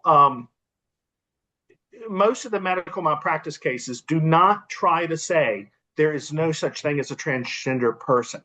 What they do say is, if you're going to do this, you really have to, it's very rare. You have to establish that it's real in this patient. You have to establish that it would help them. And the way you went about it, even if you follow SOC 7 or SOC 8's very liberal, lenient standards, even if you followed them and said that was a standard of care, you didn't follow them. You never correctly established that this person was free of comorbidities, didn't have body dysmorphia, wasn't otherwise depressed, medications, brain fog. You never should have operated on this person, or you never should have prescribed them this. And that's the typical medical malpractice case that we have pending in the U.S. now. I don't know if there's one in which it is alleged that there's no such thing, period, as a true transgender person. I just think I don't know if that's the place for a medical malpractice action. Okay. You mean to challenge the entire metaphysical concept? Yeah, it's certainly harder, right? It's a broadside against the entire industry. And keep in mind that in these medical malpractice cases, the plaintiff's lawyers, the lawyers representing them, whether it's Chuck Lamondre or Josh Payne or whoever, they have a duty, or Adam up in White Plains, they have a duty to their client to try to assert the best legal theory to get a win in that jurisdiction. And they may or may not, I'm not saying which way it always comes out, believe it's not in their best interest just to say there's no such thing ever as a true transgender person. Yeah. They might think that in Oregon, for example, in Camille Keifel's case, that is if they believe that this is some type of campaign, against the LGBT community. And again, they don't understand the difference here. They don't understand that many in the LGBT community are way against this trans type care, right? It's a whole thing. You'd have to educate them for a week. They just know they just know that, look, I have a patient, even following what we believe are way too liberal standards of care, they were violated, because they usually are. Because you guys know the deal. You usually see that these people go see a counselor for 40 minutes on a Zoom call, and they say, okay, yeah, you can go ahead and get your breast cut off. Yeah. So it really doesn't follow anybody's standard of care. And for example, in the White Plains case, Fox Varian's case, I mean, that doctor, the counselor there, even conceded that, like, by your own doctor, well, let's argue and struggle over standard of care definition.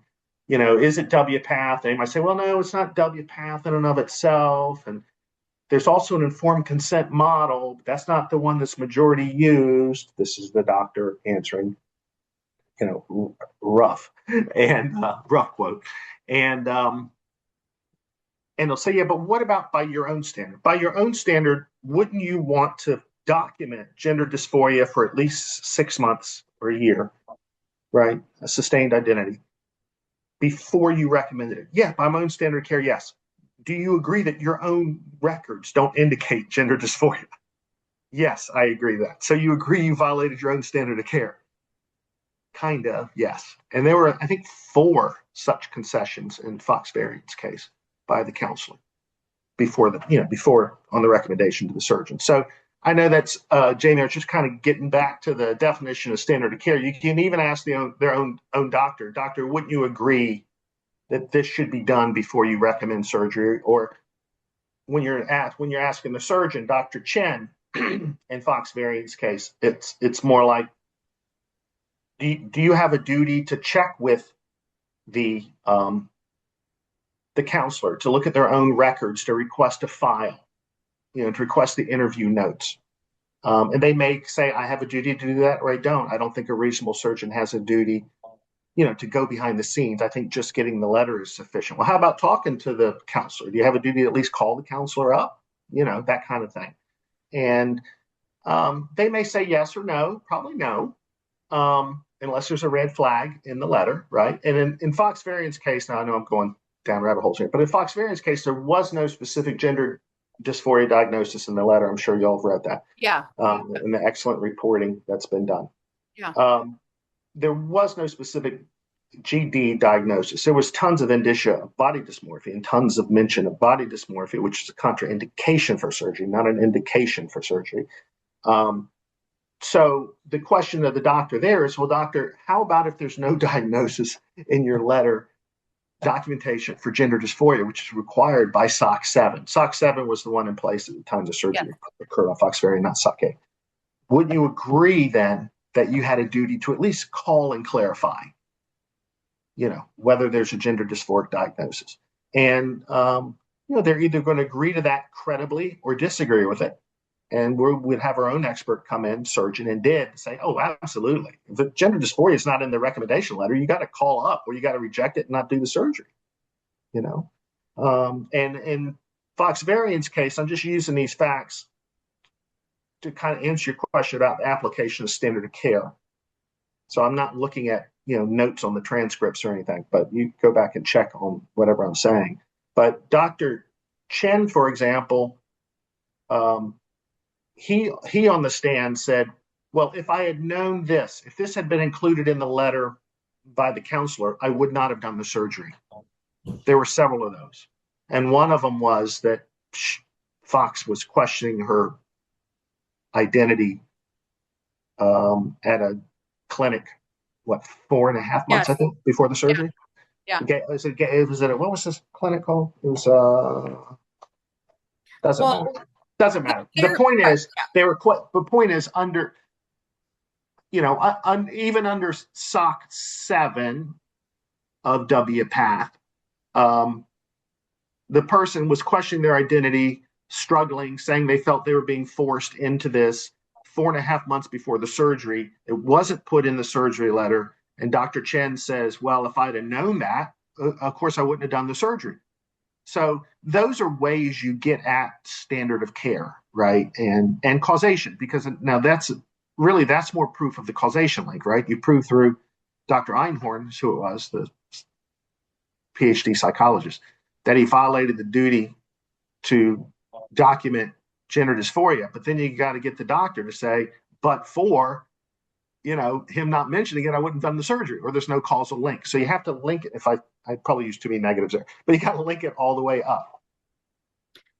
Okay, I'm going to pivot for a minute. So we're talking about detransitioner or med malpractice lawsuits.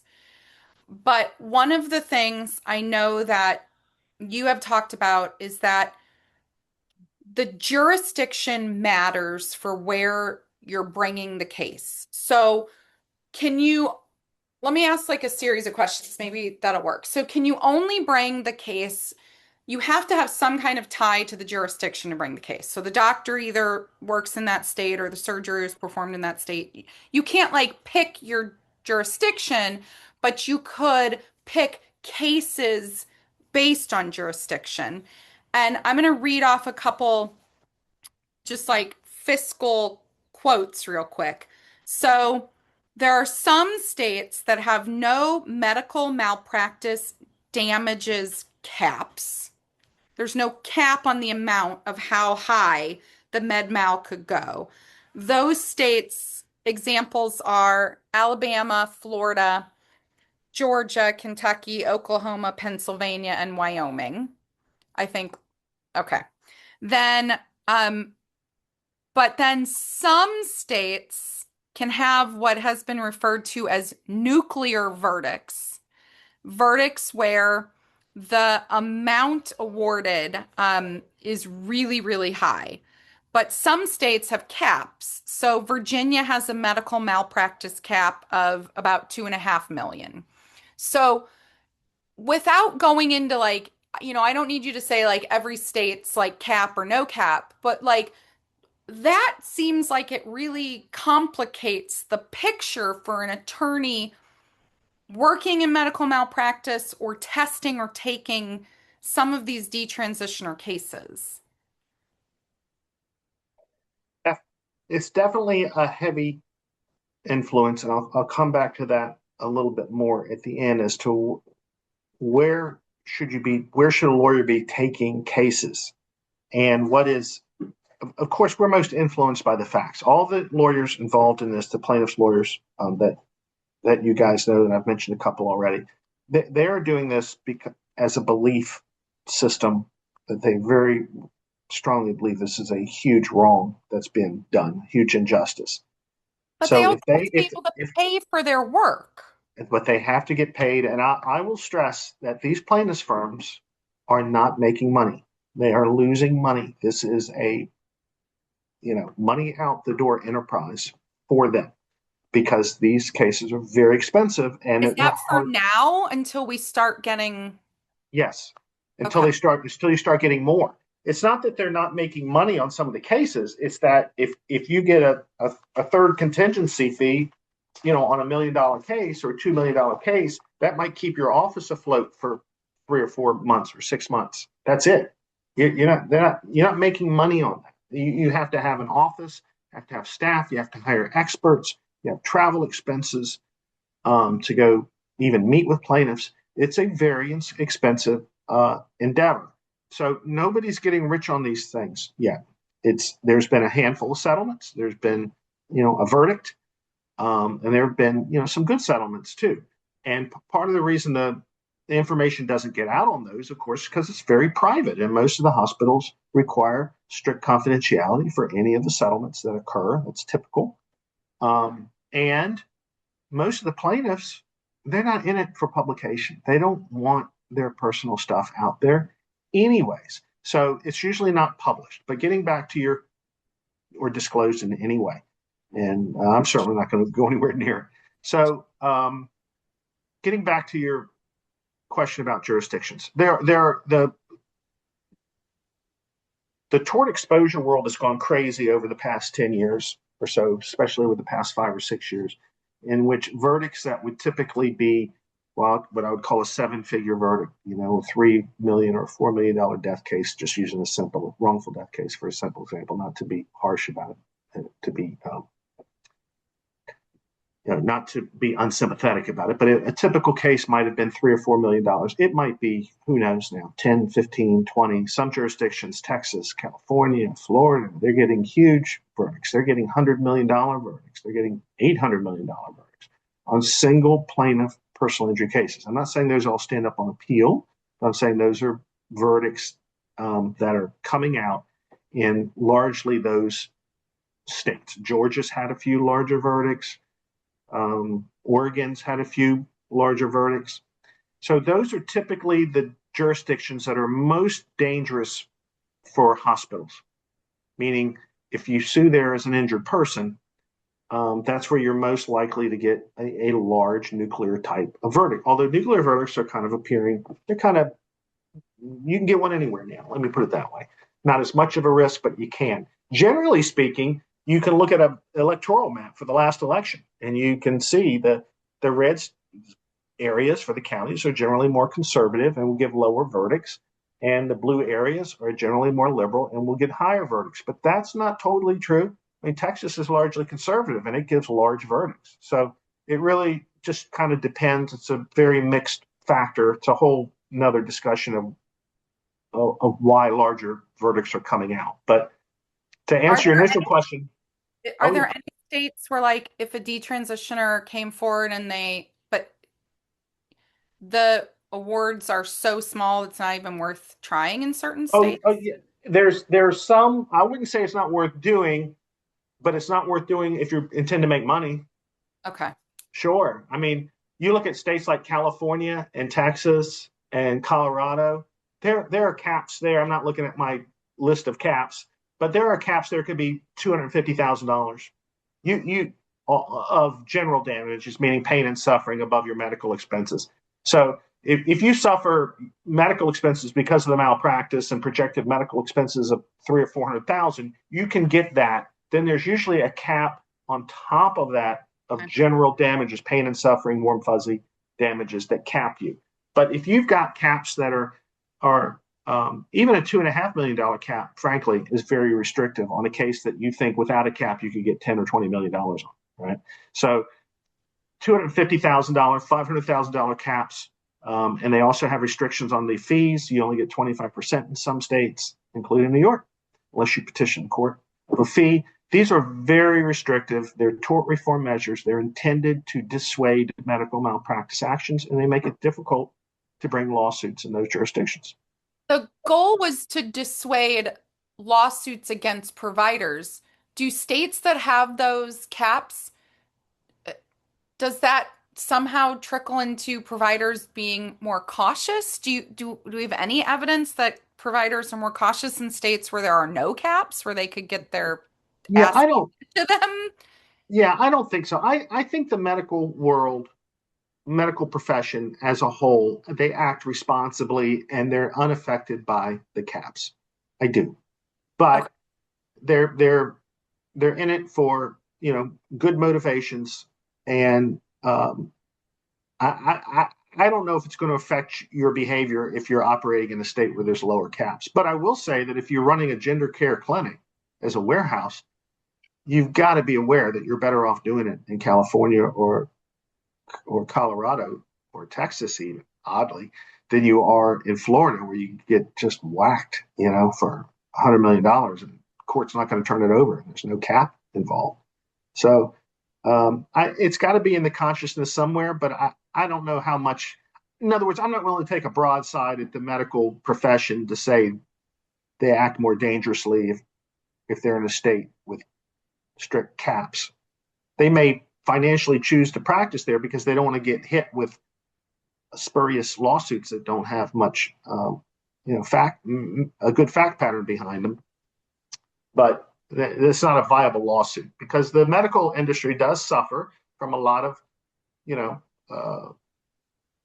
non-viable lawsuits being filed against the doctors that really don't have a lot of credibility and the doctors deserve protection. I'm not saying these caps are evil in and of themselves. I'm just saying they're a real, just they really dissuade a good viable lawsuit in a certain jurisdiction. And you cannot just sue wherever you want. That was your first question. You got to sue usually where the defendant is or where the wrongful act occurred. Some states allow you to sue where the plaintiff is too, but most of them are where's the defendant, where's the person you're suing, right? Where are they located? And that's venue too, by the way, because venue matters as well. You can't just, this happened in Florida, so I'm going to sue in Miami-Dade County.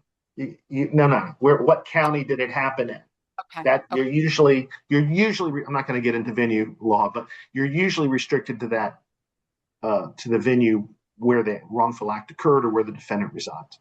Okay. Or where the business is located. Let me put it that way. My final big topic that I want to get into before we wrap up, is about what is known as a statute of limitation.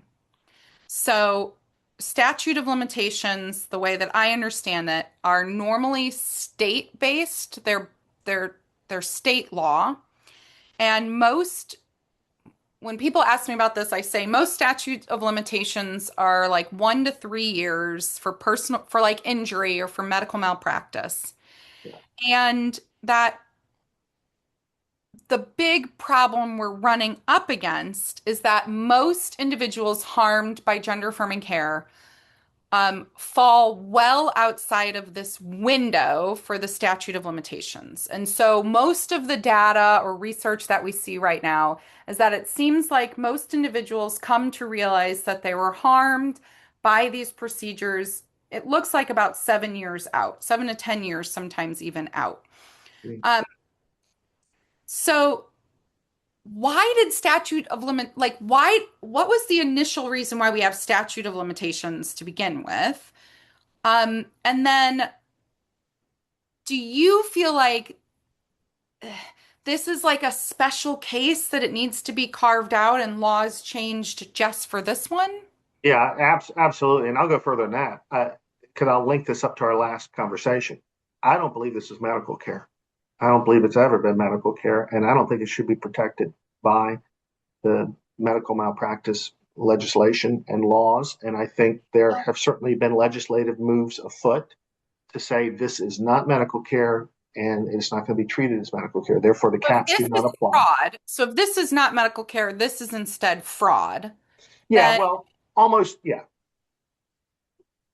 Here's the unfortunate truth on that. Regardless of how you plead it in most states, whether you plead it as fraud or something else, it still gets captured and limited by the medical malpractice cap. The courts are very aware of you trying to do an end run on the med mal cap. And so even if you plead it as constructive fraud or coercion or intentional infliction of emotional distress, negligent infliction of emotional distress, it's usually, not always, it's usually still limited by the medical malpractice. But that's the cap. Can you, if they're aware that people try to run around the cap on damage amount, what about running or getting around the statute of limitations? And also, like, why do we have statute of limitations? Like, what is statutes of limitations are legitimately there to protect the citizenry of the United States and the business of the United States from getting sued on something when it's old and stale and the facts can't even be gathered anymore to properly defend yourself, and to stop having litigious societies filing spurious lawsuits that don't have a good basis to them. So as a person, like if you worked on your neighbor's yard for them as a business, 2 or 3 years later, they want to give you the comfort that you're not going to be sued for doing something to him or to their property or something after 2 or 3 years. It's just, look, there's got to be an end to the point in time in which there can be liability for a tort, for you being sued. It's to provide a comfort level. They've always existed, and they exist in every state. There are different periods of time for property damage, breach of contract, fraud, personal injury, wrongful death. They can all have different years, 5 years, 4 years, 3 years, 2 years. But they exist everywhere. And it again, is to dissuade litigation that shouldn't be brought. And the same thing with statutes of repose, which are similar to statutes of limitations, but I don't know if we need to get into statutes of repose. But the point is that they legitimately exist, but they are poorly designed for, as we began this conversation, for this kind of tort. This is a new kind of tort where the person cannot know they were harmed or even know the degree of the harm, right? Or even the nature of the harm until just very recently, even because they're told, as Lauren brought up earlier, they're told it's treatment, they're told it's part of the cure. So that's a very unique situation. So statutes of limitations, just to go back to the basics, they limit the amount of time after which you cannot sue. Most of them are most states are 2 years for personal injury, but it could be 1, it could be 3, or 2 years for personal injury, wrongful death. That after 2 years after the harm occurs, which is usually really easy, you're in a car wreck, you got 2 years to file suit after the car wreck. Okay. You fall downstairs, you get hit in the head with something. It's 2 years. But you can see how awkwardly that applies to gender affirming gender. The fact that each word of that is deceptive answers the question as to why they can't figure out they've been harmed. I mean, the whole phrase is deceptive, and each phrase is a lie. It's not care. There's no reality in the gender thing, and it's not affirming anything. So it's all deception, I believe. And so statute of limitations in these cases are to answer your question, it's more than 9 out of 10. We interview so many people and talk to so many detransitioners, and I know you do too at these events. I mean, at these events, when there's 30 detransitioners standing there for a picture, or 40 detransitioners like there was in Washington, D.C. a couple of weeks ago, almost all of those people, personally, I'm sure, their lawsuits are barred. They don't have a chance. They don't have a lawyer. They can't get a lawyer to file their lawsuit because it happened 7 years ago or 6 years ago. And there's also something, just before you say it, that's called, I do have to get the statutes of repose. That's called it's called statute of repose. Statute of repose might be 3 years after, in any event, 3 years after a surgery occurs, you can't bring suit, or 5 years after a surgery. No matter what, no matter if you discovered the harm 10 years later or not, if they have a discovery rule, no matter if something doesn't come to light for 6 years, no matter if you were 12 when it happened, and so you should have until age 20 to bring a lawsuit, 2 years after majority, usually. No, if it's 5 years after the surgery, statute of repose, regardless of anything else, stops lawsuits from happening, actually extinguishes the cause and the right of action. Statutes of repose are absolute. Statutes of limitation are procedural in nature, and sometimes you can get around them.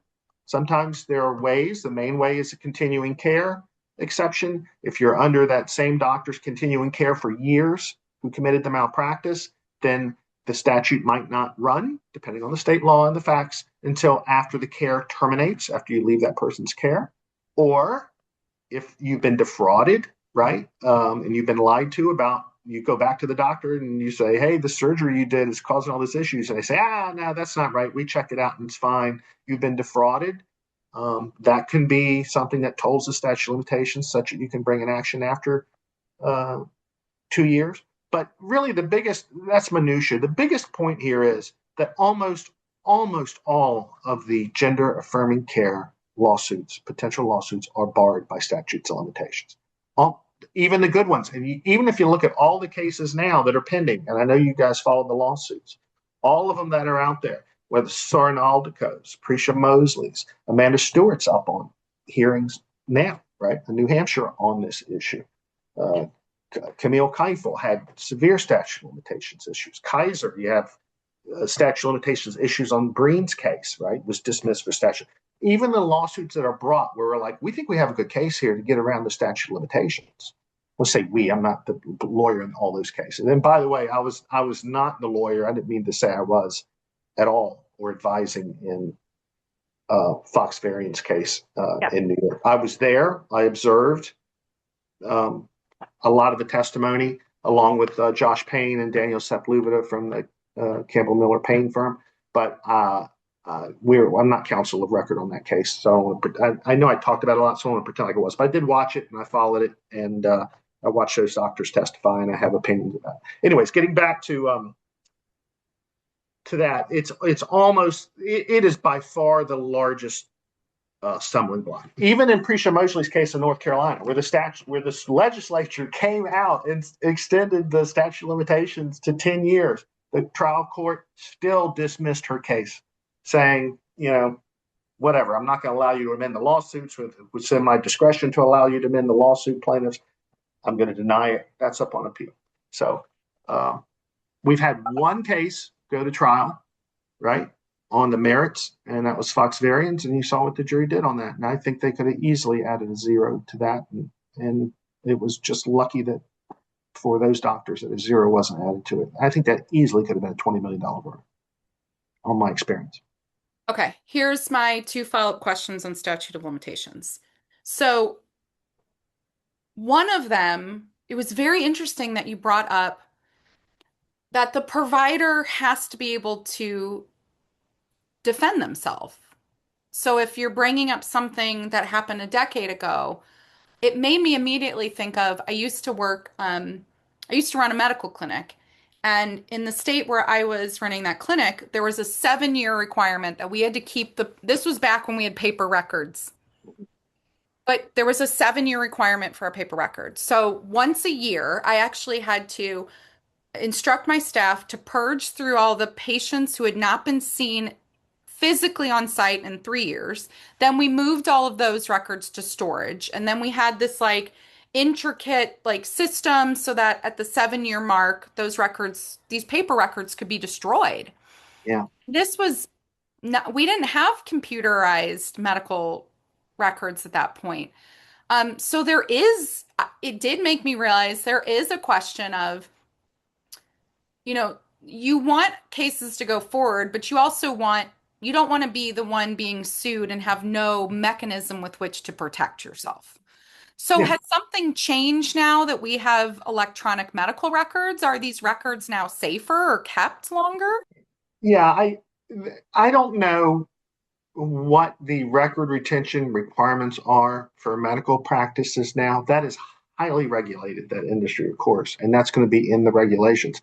7 years, by the way, is the rule for almost any business, because the IRS can audit you civil liability up to 3 years back, criminal liability up to 6 or 7 years back for tax fraud. So you're advised to keep records going back 7 years or so in regular business industry. Medical, of course, is way different because actually, the patient owns the medical records. They own their own medical records, not the hospital. So I would think that with current electronic storage, that's not an issue anymore. No. Okay, and then one more but it's not. But that's not the only rationale for it. The rationale could be witnesses die and go away and stuff too. There's a rational reason for a statute of limitations. I mean, It just really awkwardly applies to gender affirming care cases. That's all. Okay, my other question. This has come up a few times, but it sounds like you just answered it though. But part of it also isn't it that you get some sort of a window for when your harm was actually discovered? And when you mentioned that about repose and surgery, weren't there cases where individuals had surgery and a surgical tool or a surgical sponge was left behind and the person didn't realize that this abdominal abscess or this physical pain that they were enduring for years, they didn't realize that what had happened was this tool was left behind. So is there no recourse? It sounds like when that repose is up, it's done. It doesn't matter if you find it's done. I will say, I'll put an asterisk on this because I know that many states, I don't know if I can say most, many states have an exception for foreign objects left in the body during surgery. Okay. But when you discover one of the exceptions is, but maybe this is analogous to gender affirming care. Maybe you're right to bring it up, because one of the exceptions is you don't have to hire an expert to prove. It's basically called strict liability. You don't have to hire an expert to prove that was a breach of the standard of care that they left a scalpel in the body or a clamp. Usually, you wouldn't need to get an expert to say we take the clamps out, but yes. Right. You don't need an expert. But, usual medical malpractice, you would need to get an expert and go through the expense of that. And that it caused all this issue. So, yeah, in foreign body cases, a lot of states have exceptions to that. And they might have exceptions for statute of repose. I'm not sure. They might not. Statutes of repose are pretty draconian. There's no analysis of justice. Okay, so then just way big picture. If if we have okay, without legislative intervention, many detransitioners are going to be time barred. And it looks like even when we are creating new laws around legislative interventions, many detransitioners will still not be grandfathered into those. If you, I think you would say we still have a strong case to be made for the use of lawsuits to help bring this down. Does that mean we keep trying to find the non-time barred detrans cases? Does that mean we talk to patients, people who seem to be having regrets like sooner? Or, where do you see a pathway forward for this? Well, I think that's right. I mean, I think you still have to ferret out those that have been harmed by gender affirming care. Look, especially minors, but as you know, there's a lot of people of majority who are very vulnerable, have suffered, barely competent or incompetent, and have suffered this wrong of care. And I think they should be analyzed the same as a minor because I think the issue is vulnerability. How vulnerable was the person? How susceptible were they to suggestion? How screwed up were they in the head? Autism, depression, ADD, all the stuff, multiple personality disorder. So I think it's vulnerability. And I think that these there are enough exceptions to statutes of limitations, even if there's no legislation, where they each need to be looked at. There are specific facts to each case. There's discovery rules that can make the statute of limitations longer. There's continuing treatment rules that can make the statute of limitations longer. There's our attempts to educate the court on what true harm and wrongdoing is in these cases. It was just argued in Breen. If you look at the case law, the cases in Breen and the California law, there's a lot of argument about that. Judge's decision this past summer. So, I think it's very worthwhile doing because I think there's a large number of people out there that are still within the statute of limitations. I will also say, though, the biggest help for new lawsuits would be, because your question was kind of twofold, that if there is legislation that expands statute of limitations to 10 years or 30 years, there would be a lot more plaintiffs. Even if, because I hate to get into this distinction now, but if it's a statute of limitations that's already expired and a new law is passed that there's a 30-year statute of limitations, that person's not time barred. They can still bring suit because statutes of limitations are procedural. If arguably, if this, and we would argue against this, but there's a better argument for defendants' statute of repose because statute of repose extinguishes a cause of action. So if you're past the 5 years, for example, the action's extinguished. So if a legislature comes in and puts a longer statute of limitations in, arguably, it does not revive it.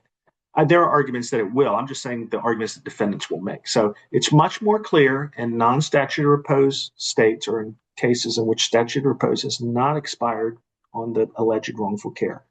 That 30-year statute of limitations would allow thousands more people, no question, to seek justice and at least try to get their day in court to put the doctor, to a jury to say, did you mistreat me? Did you commit malpractice here? Did you not tell me what the risks were?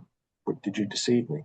So that would be, I think, what is required. It's much longer statute of limitations and or saying this is not medical care. If you say this is not medical care, then that would be the largest thing. Okay, Kevin, this has been fascinating. I have a tiny request for you. I know that there's going to be more detransitioner lawsuits that are going to be reported on coming up in the future. I would love to be able to have you come back and kind of walk us through some of those cases as they continue to move forward. Sure. But this has been really helpful, at least for me. I think I'm going to keep mulling over Yeah. what a standard of care is. Yes. I That's the think one. we'll all keep mulling over that. Yeah. It's happened since the beginning of time. The article. The Ben writes very excellent I articles on this. Leor Sapir does. There's excellent people discussing these issues. The Christian Post has excellent articles out on it. So there's excellent, and Epoch Times has some too. I forget uh, that gentleman's name. He was at the trial as well. But Oh, is it Yannick? no, I'm so bad with names. That's I'm okay. so he the I don't know how you say it, Epoch, I guess, or Epic Times has excellent series of articles on it as well that talk about a lot of these issues. And anyways, both Ben and he are excellent. Stacy, I believe, both Ben and Stacy are outstanding writers and discuss some of these items. And Leor Super's big brain that discusses it as well. So all have excellent stuff on it. Problem is, I'm a lawyer, but I'm not a wordsmith. So when I start to talk about it, I kind of seize up a little bit. You know, Oh, actually, I should be we've a got wordsmith as a lawyer.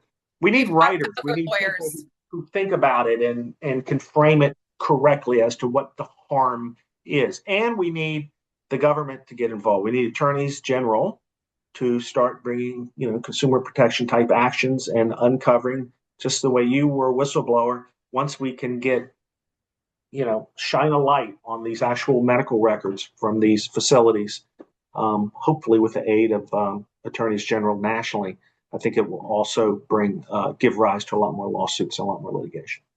Well, thank you so much for your time today. And yeah, we would love to have you back at some point. Have a great Love day. to. Y'all do great work. Thank you. Thank you for joining us today on Informed Dissent. And thank you, Kevin Keller, for joining us as our guest. Kevin came in and helped us understand something that matters enormously right now, how the law actually works and how it can be used on behalf of the people it was always supposed to protect. We're grateful for his time. Earlier in today's episode, I asked sincerely if anyone knows of a podcast from the other side of this debate that is engaging with our content or similar content in a way that we try to engage with theirs. I'm still going to repeat this ask because if it exists, I genuinely want to know about it. Because what we are trying to do with this show is something I believe is rare. We are trying to have adult conversations, real engagement with the evidence, with some humor. Yes, well, because you can't have Corey Cohn without a little bit of humor, and Lauren too. But no dismissiveness, no shortcuts. And when I listen to the voices on the other side, and I do listen, what I most often hear is that we are simply right-wing bigots, that we are hateful or stupid or acting in bad faith. What I almost never hear is actual engagement with the argument. I would be sincerely, genuinely curious to watch Kellen Baker, who we heard from in the WPATH footage today, sit down and seriously consider the positions of someone like Corey Cohn or Lauren Legere. Not to debate, but just to consider them. I think that would be very hard to do. And I think that the reason it would be hard to do has something to do with what we discussed towards the end of our first part. And next week, when we turn to Chase Strangio, I think that this is going to follow through. The conflict of interest that is running through so much of the advocacy on the other side, and how we are, in essence, holding up a mirror. And when that mirror is there, it is revealing back something to these individuals that is very hard for them to deal with, to grapple with. I think it's just much easier to call us all bigots.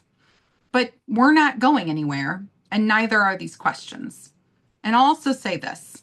Anytime we discuss someone on our show, Kellen Baker, Chase Strangio, anyone, we are extending an invitation in advance. We want them to come on and to have a conversation with us. We want to hear it, and the offer is real. There are other shows in this space, but I want to name something, the one thing that I feel like makes us different. We're not going to build this show on the suffering of the people that we're fighting for.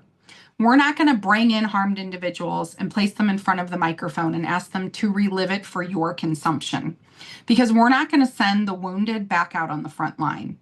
What we do instead, what we try to do every week, is find the adults who are holding the line on their behalf. That's why we're pulling forward these lawyers and researchers and clinicians and advocates and journalists, and we talk to them. This is a choice that we've deliberately made from the onset, and we're going to keep making it. But this is where you actually start to come in. If this show is useful to you, if it has helped you think or given you something to share, we want you to subscribe. It's completely free to do so. It costs you nothing at all. But when every single person who listens subscribes to us on Substack, you're going to continue to push our numbers up. And what that means is every time we reach out to Chase, every time we reach out to Kellen, and we say, come join our show, and it has become a show that they've actually heard about, that makes this conversation harder and harder for them to ignore. That's how we get to the table, and that's how you get to hear those real conversations. So please like, share, subscribe, and tell someone who's still on the fence. Tell someone who thinks, oh, they're all right-wing bigots, to just come listen to us and hear that we're really not. Anyway, as you know, please stay informed and ready to dissent.